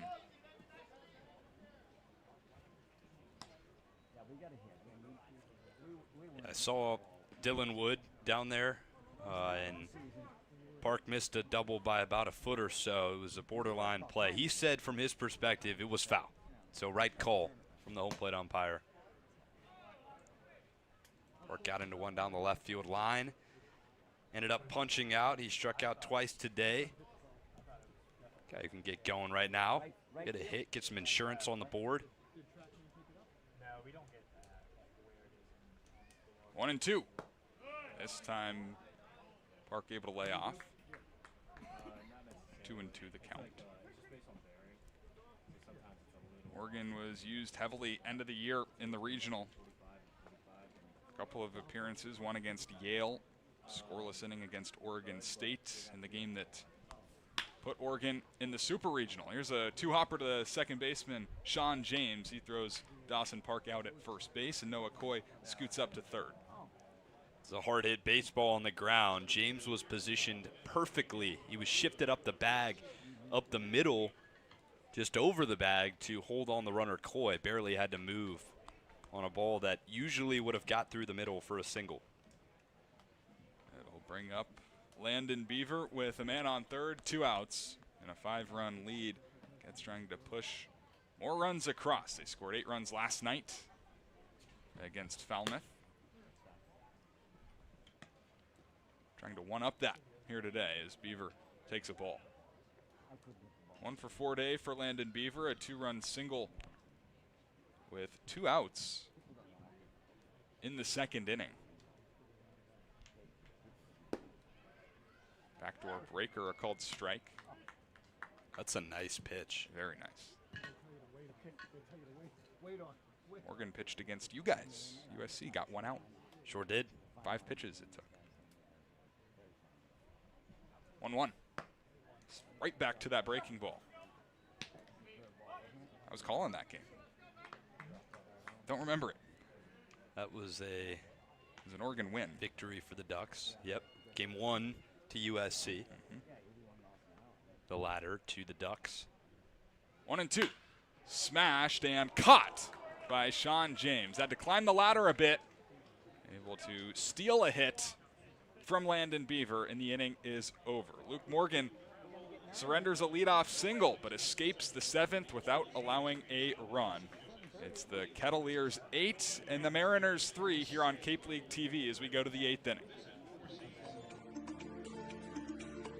Proudly serving Cape Cod, Plymouth, and the South Shore since 1927, Paul J. Cazault & Sons are here to solve your roofing, siding, or gutter needs. They also offer window replacement, rotten trim repair, deck resurfacing, and many other exterior improvements. Get in touch with the experts at Cazault Roofing and Siding by calling 508-428-1177 or head to their website at cazault.com. That's CAZEAULT.com.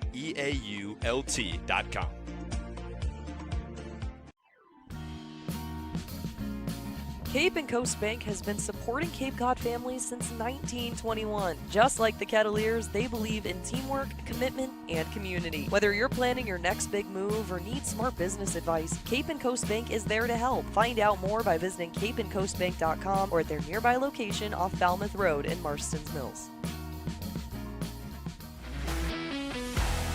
Hey Cats fans, this is Ryan Taransky, outfielder from the University of Cincinnati. You're listening to Kettleers Baseball on Cape League TV.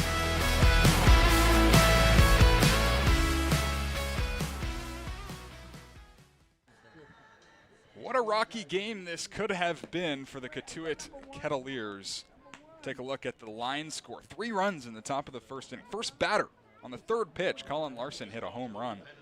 And from there, 3 hits after that, 3 of which were extra base hits, a couple of doubles, which got 3 runs, but didn't take long for Cotuit to respond, and they've thrown up a couple of crooked numbers as well in the 2nd and the 4th. Really nice offensive response for the Kettleers, who've got 10 hits tonight.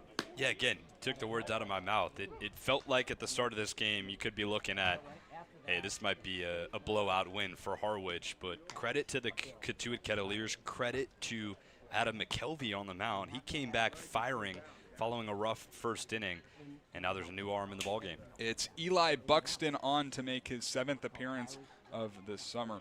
A guy that's been used just about as much as anybody in relief for the Kettleers. 11 innings pitched, 12 hits allowed, 9 earned runs, Did give up a homer last time out. 12 punch-outs, 8 walks. You keep the walks down, and the strikeouts in a pretty good spot. The stuff is undeniable for the righty, Eli Buxton. Just needs to kind of put it all together.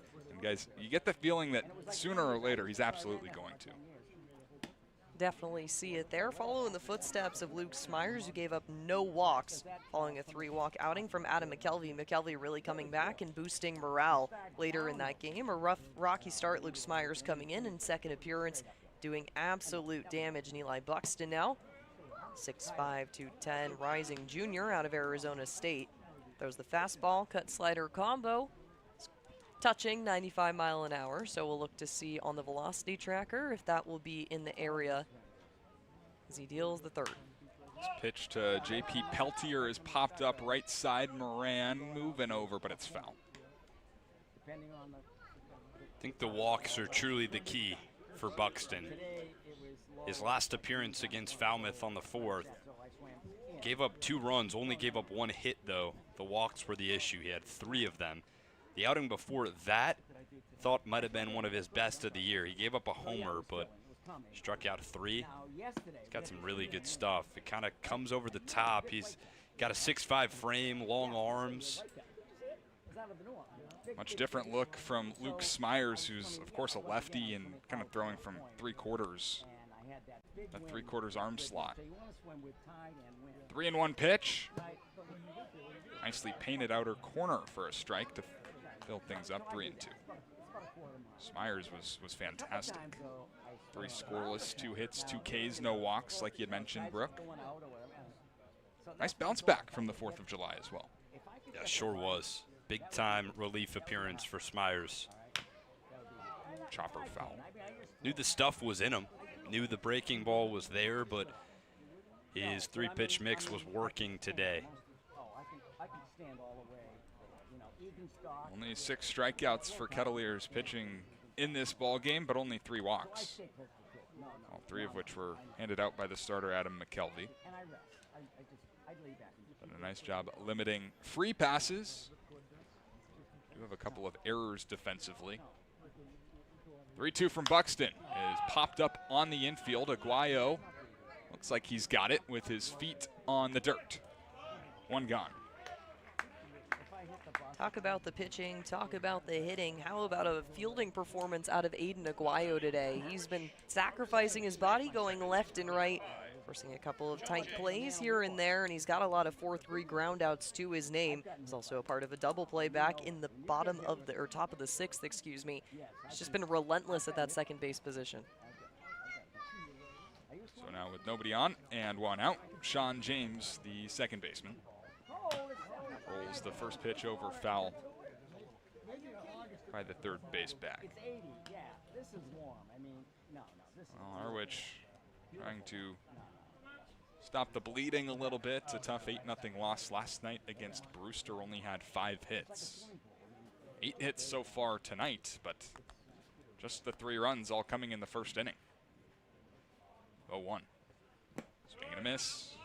James chases the breaking ball. We've seen this Harwich offense explode. You can never be too careful. Buxton way ahead of Sean James. Righty fires. Breaking ball is waved at and missed for strike 3. Uno dos adios for out number 2 and strikeout number 1 for Eli Buxton. Yeah, that's his best pitch right there. The slider on the outside corner. He can tunnel it with the breaking stuff. Working really well to the righty James. And again, the opportunities have been there for the Mariners. The first aside, there's been some walks. Hasn't been a clean 1-2-3 inning. They've left 8 runners on base, 1 for 11 with runners in scoring position. This was a Harwich team that was one of the worst offensively last week. Still found a way to win. Went 5-1. Wonder how long that will be sustainable. As O'Leary expands the zone. Chases. Make it 1-1. First baseman out of the number 8 hole is 0 for 3. Did reach on an error in the 6th. It was a weird one, a tough error. Pop-up just in front of home plate, and with the kind of tough sky, kind of darker here at Lowell Park with no lights, looking up was the catcher, Will Plattner, and he just never saw the baseball. Landed right in front of him. 2-1 from Buxton. Chopped foul.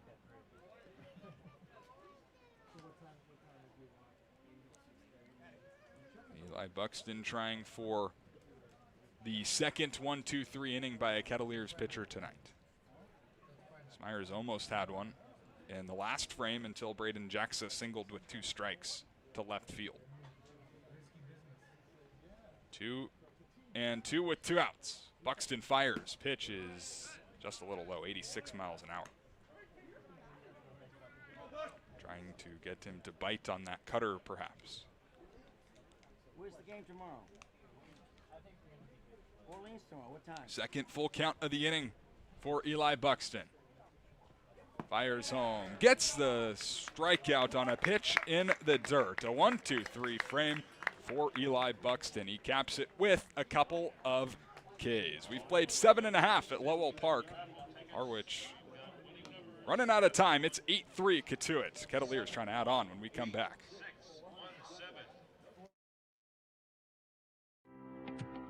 The Kettleers welcome ZoomInfo.com as a premium sponsor for the 2026 season. Smart businesses use ZoomInfo.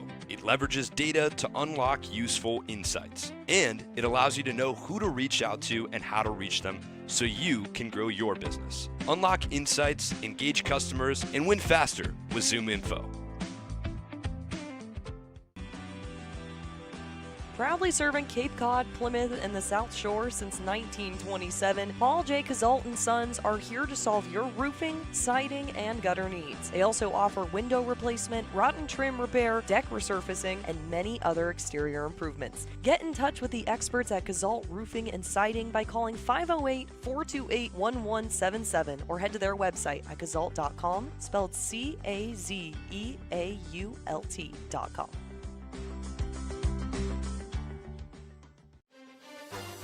Hey Kets fans, this is Brady Chrisman, catcher and outfield from Mississippi State. You're listening to Kettleers Baseball on Cape League TV. Back for the last of the 8th inning. 5-run lead for the Cotuit Kettleers, and the 5th pitcher to be used by the Harwich Mariners. Guys, it's Andrew Basil, who we've seen on the summer. He started last time these two teams played, went 2 innings, gave up 3 runs, punched out 3, walked 4. What else can you tell me about him? Yeah, he's kind of a guy who can do it all. Comes in relief. He's got a save on the season. You see the strikeout ratio, 10 innings pitched, 10 strikeouts. So a guy who can punch guys out, but has gotten hit around a little bit in his 5 games played. This will be his 6th. Run 10 innings, 14 hits allowed, 12 runs. His start last time at Lowell Park, you said it, 2 innings pitched, 2 hits allowed, 3 runs. Big issue was the walks. He walked 4 batters. Relief pitching for the Mariners has been really good in this ball game. Tyler Albanese gave up 4 runs, but only 1 earned. 1 earned is the only earned run from the Mariners' relief arms. 4 others by the starter Cooper Walls, who really just did not have his stuff. He walked 5 without a strikeout. So Basil taking the hill in relief of Luke Morgan. Facing the middle of the order for the Kettleers. Swinging at the first pitch is Aiden Aguayo, a little pop-up. Jackson loses the mask, finds the ball, and on 1 pitch, Andrew Basil gets out number 1 in the 8th. Nice little play by Braden Jackson. Also mentioned, Basil is in the rising pitching program at Northeastern. He and head coach Steve Englert of hailing Huskies out of Northeastern. He's a Long Island kid too, so our producer Adriana Leone is probably happy about that. But yeah, a guy that has really struggled with the command of the zone, and this is a Cats team that's been pretty patient. Talk about the guy in the box here. Isaac Sturgis, the center fielder, takes ball 1. Sturgis came into today hitting a .186. Doesn't have a hit, but did draw a walk. score a run in the 4th inning. Swings through a fastball. 1-1. Sun is definitely starting to set at Lowell Park. Right around this time is when it starts to get, I'll say, interesting. Yeah, this is the time when the shadows are over the field, fly balls, pitches in the zone. Got to get familiar with it, especially with the tree cover. There's some other parks that obviously don't have lights in the Cape Cod League, but this one especially, I think. When it gets dusk, it's dusk. It's hard to see. Yeah, the trees kind of beyond the field of play, left field side, really block off the sun once it gets below those. As Sturgis throws his barrel at this and grounds it up the middle. It'll sneak into right center. It got past Nate Castillon, the shortstop, who was sliding to his left. Seen that play a couple of times today off the Cotuit bats, trying to find the slots in between third and first base. It's been pretty productive in the longer shadows, the adjustment to the light. Can't make the sliding play there. Isaac Sturgis to first and got a base runner on. For J.J. Moran, who's got a couple of hits, he's reached all 4 times he's come to the plate. Also scored 3 runs. Have a day, J.J. 8-3, Cotuit leading in the bottom of the 8th. Moran takes high. JJ started the rally in the 2nd with a leadoff walk. Singled in the 3rd, reached on an error in the 4th, scored in all 3 of those appearances. Singled on the first pitch he saw in the 6th. This is cut back to the screen off the TrackMan unit. 1-1. Maybe the pitch clock. 2 things you don't want to lose this No, late in the game. No.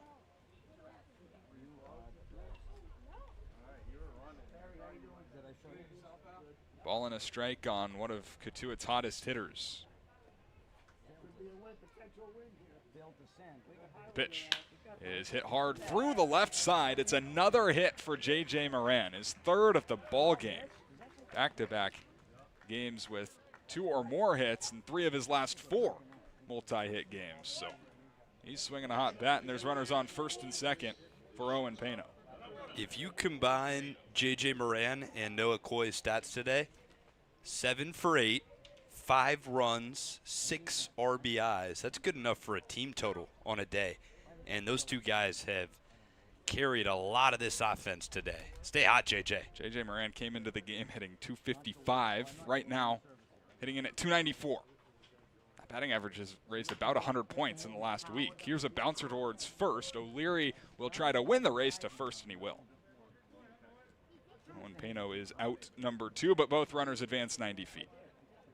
And just like that, J.J. Moran has got the 2nd highest batting average amongst qualified and active Kettleers. Been hitting the baseball well. Been really hitting it well. I think what stands out also is what you mentioned earlier, the ability to stay alive in 2 strike counts. Yep. Plattner, the catcher, watches one at the knees for a strike. I mean, goes back to the conversation that we had in the 6th inning. It's just, it takes guys a long time to adjust. Stanford's season ended early May. It'll take live at-bats for a month and a half before you get out here, and it could be really hard to get thrown in against the game's best pitchers. You heard Dylan Wood talking about it as well. He said he hadn't thrown in a month, and they were a team who made it all the way to Omaha. Right. So that's some perspective for you. 1-1. Plattner spoils it foul. 2 on and 2 out for the Kettleers in the bottom of the 8th inning. Trying to add on to what is a 5-run lead. Sturgis, the runner, off first. Moran off second. Both singled their way on. Wouldn't hate some insurance going to the 9th. Even more insurance. 1-2. In the dirt, waved at and missed. Andrew Basil able to put out the fire in the 8th inning and send Harwich to the 9th, trailing by 5, giving them a chance when we come back. Final 3 outs for the Mariners. Can they mount a comeback? 8-3, Cotuit leads. Aubin Equipment has been providing service to commercial landscapers in the Cape Cod area for more than a decade. They're staffed with experts and professionals who provide you with personal service for all your equipment needs. Aubin Equipment is the exclusive sales and service dealer for Walker Mowers on Cape Cod, and we're named the top dealer in Walker Equipment 3 years in a row. Find Aubin Equipment online at aubinequipment.com or stop by Monday through Friday at their location in South Dennis.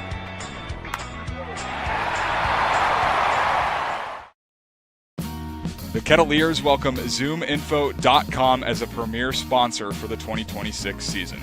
Smart businesses use ZoomInfo. It leverages data to unlock useful insights, and it allows you to know who to reach out to and how to reach them so you can grow your business. Unlock insights, engage customers, and win faster with ZoomInfo.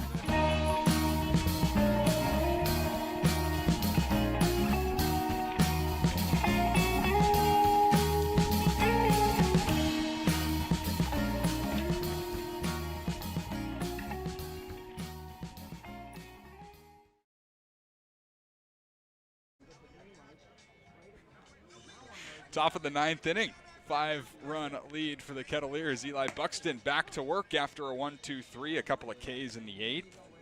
Trying to send the Mariners home with back-to-back losses and back-to-back wins for the Kettleers. Trying to start a new streak, Liam. Yeah, hey, why not? You lose 6 in a row, you come out. Coach Cooper's message has been pretty simple over these past couple of days. He said that all he asks from his players is continuing to work and get better. The wins will come, and hey, yesterday they did. Today another chance, a 5-run lead. Eli Buxton in the game, 3 outs left. Go 1-0 each day is what Coach Cooper said. Just 3 outs away from going 1-0 on July 9th. Here's the number 9 hitter, Micah Kirikoff. Swings at the first pitch and chases a changeup. 0-1. Mariners have not been on the board since the 3-run first inning. 7 straight scoreless innings. Kirikoff spoils this one. 0-2. Quickly by Buxton, who punched out 2 batters in the 8th inning. Starting to potentially come alive a little bit. One of the top dogs in the back end of the bullpen for Rob Cooper. Skips this one home. Yeah, it's all about the command for him, truly. He's got some of the best stuff, if not the best, out of the bullpen. Such an intriguing arm from the right side, high release point. Got to find the zone. 1-2. Again, misses. Now working on his 7th appearance of the summer, which is second to only Kyle Kipp. But in terms of relievers, true relievers, Buxton is up there, and he gets a swing and a miss out of Micah Kirikoff. That's 3 straight punch-outs dating back to last inning, and out number 1 in the 9th. Yeah, and that's his 15th strikeout as well on the season. Good for the punch-out when he needs it. And true relievers, he's got the most innings in the back of this bullpen. Now he's got to face the top of the order and some of the most dangerous hitters on the Cape. Colin Larson digging in, has done some damage today. Takes this one outside. Homered on the 3rd pitch of the ball game, singled in the 2nd, walked in the 4th, so he's been on 3 times. He is 2 for 3.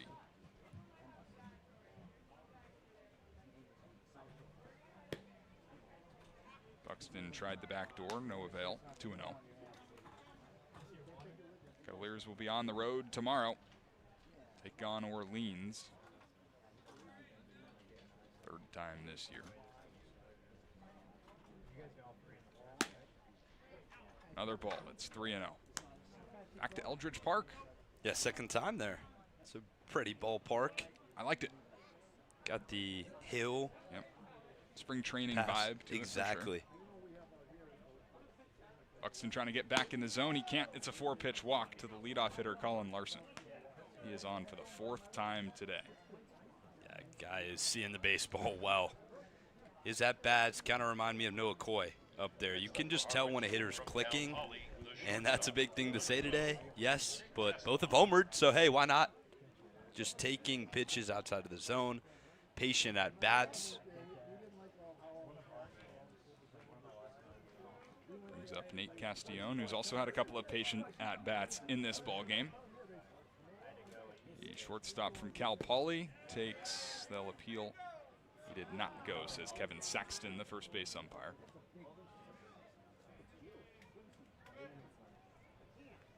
Castillon singled in the first, reached on a fielder's choice in the second, walked in the fourth, and flew out sharply to left to start the seventh. Watches this one fly by for strike one.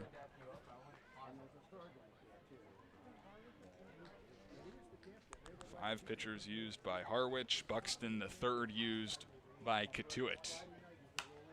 Trying to close the door in the ninth inning. This goes over our heads.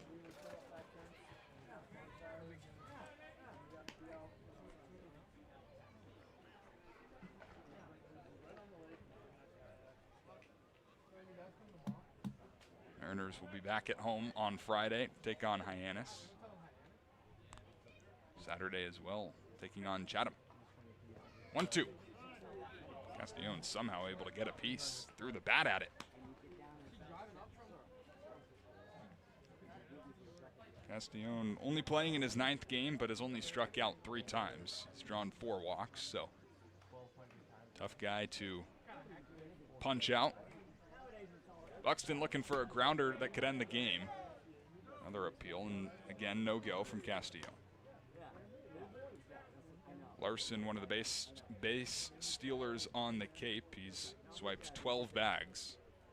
Can't really see him going here trailing by 5 runs, but something to think about. Not going as the pitch is rolled over the third base bag of foul ball. Yeah, don't want to run yourself into an out, but you would assume Plattner might think about just putting it in his back pocket. 72 stolen bases for this Harwich Mariners team. No other team has more than 43. We are just about halfway through the season, 21 games. This is in the dirt. It gets through the wickets of Will Plattner. Won't be a stolen base for Larson. Perhaps a passed ball to push him into scoring position.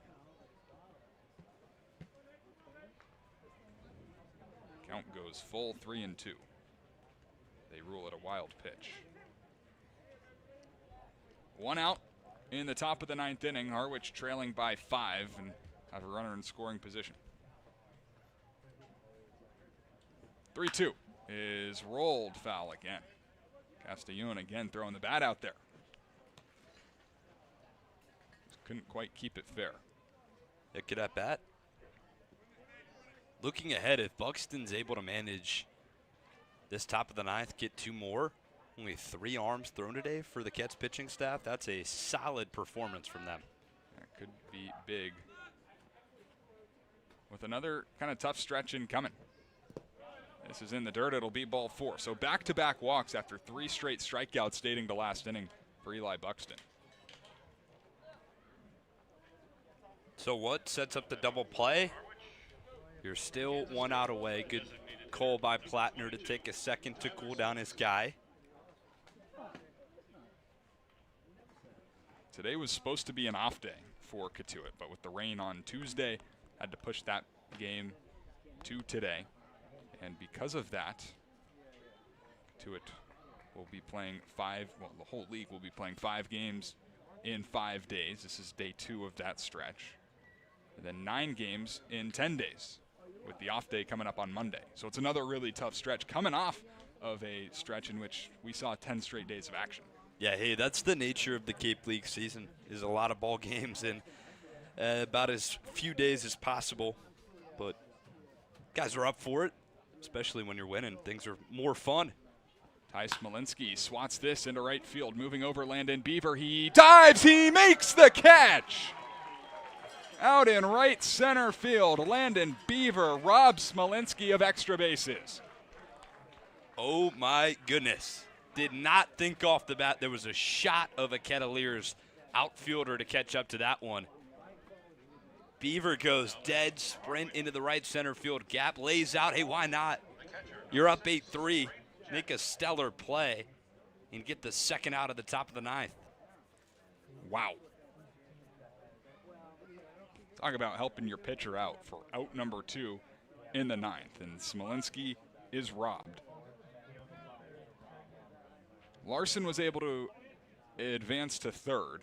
Castellón stayed put at first, so runners on the corners and 2 outs. Last chance is left up to Braden Jacksa, who goes after the first one. Can't connect.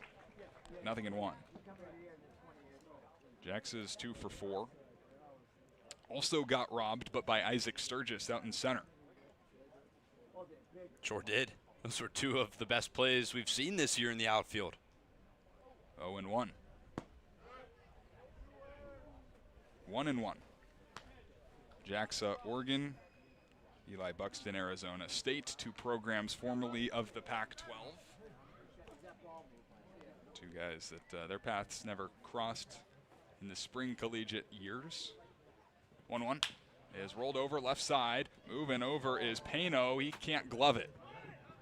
Able to knock it down, keep it from getting too far into the outfield. A run will come home to score. It'll be an RBI base hit for Braden Jacksa, his 3rd hit of the evening. It's a tough play for Pano, even if he fielded that. Jacksa's a catcher, but he has pretty solid wheels going down the line, so would have had to get rid of that baseball quickly, just never fielded it. Should be ruled as a hit. It is. So just his 2nd game on the Cape, but Braden Jacksa making an impact. He's 3 for 5 tonight. 2 runs batted in. Jackson Hotchkiss takes high. Future Arizona State Sun Devil against Eli Buxton. Hotchkiss 1 for 4 with 3 strikeouts. Trying to keep this game alive. Cuts that back to the screen. The tying run waits in the on-deck circle. J.P. Peltier, who did homer in these 2 teams' first matchup of the year. That was back White House Field. 8-4 the score, top of the 9th inning. Eli Buxton looking for out number 27. Put this thing on ice. 1-1 pitch. Beautiful cutter for a strike. You can feel a little bit more energy now. 1 pitch away.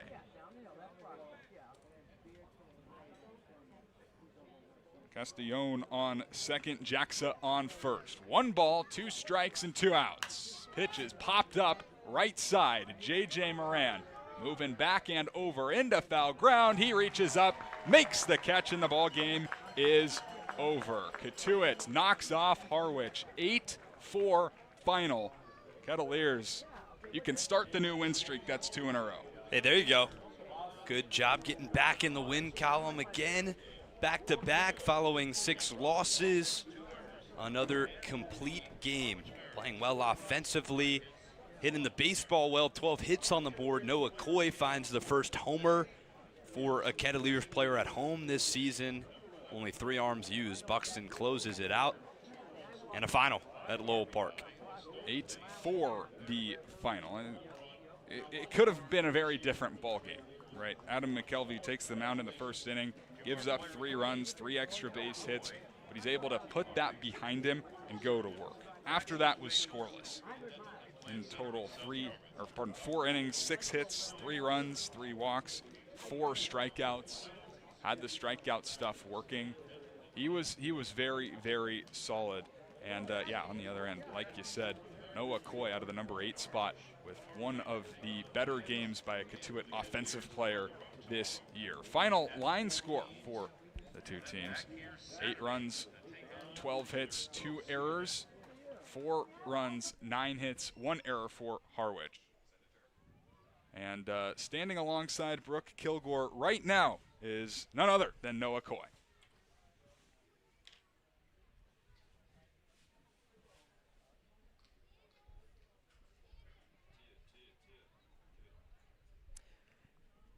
Sideline here with Noah Okoye, designated hitter in today's game. First of all, Noah, you get the first home run here at Lowell Park. The first one, we got 21 games under our belt, and you send that one out to right center field. Can you just walk me through that at bat? Yeah, got into an advantage count and kind of told myself he's going to give me a heater at the top of the zone. Was lucky enough to get that heater. Stayed simple and was able to drive it out. There's been a lot of really good swings, and thankfully today was the day where the wind was in our favor, not blowing in, but I know a lot of guys who should probably have a couple home runs here too, so good to get that first one. Could just be me. I don't think luck is a part of the mix here. You were patient today. You go 4 for 4, 5 RBI. You got singles left and right, and a big part of that too was your patience at the plate. All those 4 for 4s that you had today had at least one strike in the count. You were waiting and you were taking. What was the strategy there? Yeah, talking to coach, and just kind of something that I've always been able to do is be comfortable with 2 strikes and limit strikeouts. So just being able to get into advantage counts is something that I'm able to do, and was able to get to a couple 3-1s and get fastballs. And today I just was lucky enough to put the bat on the ball when it happened. So yeah. And then yesterday you have back-to-back RBI singles. You've been phenomenal. Did you make any changes from yesterday to get yourself really going for a 4 for 4 today? Not really. Just trying to be the same guy every day, and baseball will baseball. There'll be days where I hit it hard and it's at people, and hit it hard and it'll fall. So that's part of it. So. All right, first home run of the season here at Lowell Park belongs to this guy right here, Noah Okoye. Back up to you guys. Brooke, thank you very much, and we can actually take another look at the home run that Noah Okoye hit. An absolute blast out to right center field in the 4th inning. A no-doubt shot that clears the wall. Again, his first of the summer is the first hit by a Kettleer this summer. And talk about the day. 4 for 4, 5 runs batted in. 5 of the 8 runs belong to that guy, Noah Okoye. Quite the performance. Yeah, kind of video game numbers. Again, that's good enough for a week stretch right there of at-bats. And Okoye just had things going today. Everything was working. Patient at the plate. He can go pull side. He can get you a ball in the air and hit one over the fence. And it felt like just a productive day for the offense all around. 12 hits, 8 runs. Okoye was a big factor in that. All right, so I think that's just about going to do it for us here on Cape League TV. We'll run through the final line one more time. 8 runs, 12 hits, 2 errors, 11 left on base for Cotuit. Harwich, 4 runs, 9 hits, 1 error, 10 left on. Luke Smyers will get the win. It'll be his first of the summer. Cooper Walls gets the loss, his first of the summer. No save necessary, but Eli Buxton goes the last 2 innings in relief for the Kettleers. Gives up 1 hit, 1 run, strikes out 3, walks 2. Kettleers improve to 7, 12, and 2, while the Harwich Mariners fall to 13 and 8. Some thank yous in order. Our broadcast director, Joe Pratt, Adriana Leone, our producer, assistant producer, Emily Suki, Colby Chavarro on camera, to Brooke Killgore and Liam Ervin. My name is Carson Mercier saying good night from Lowell Park. We'll see you at Eldridge Park tomorrow, 6:30, first pitch.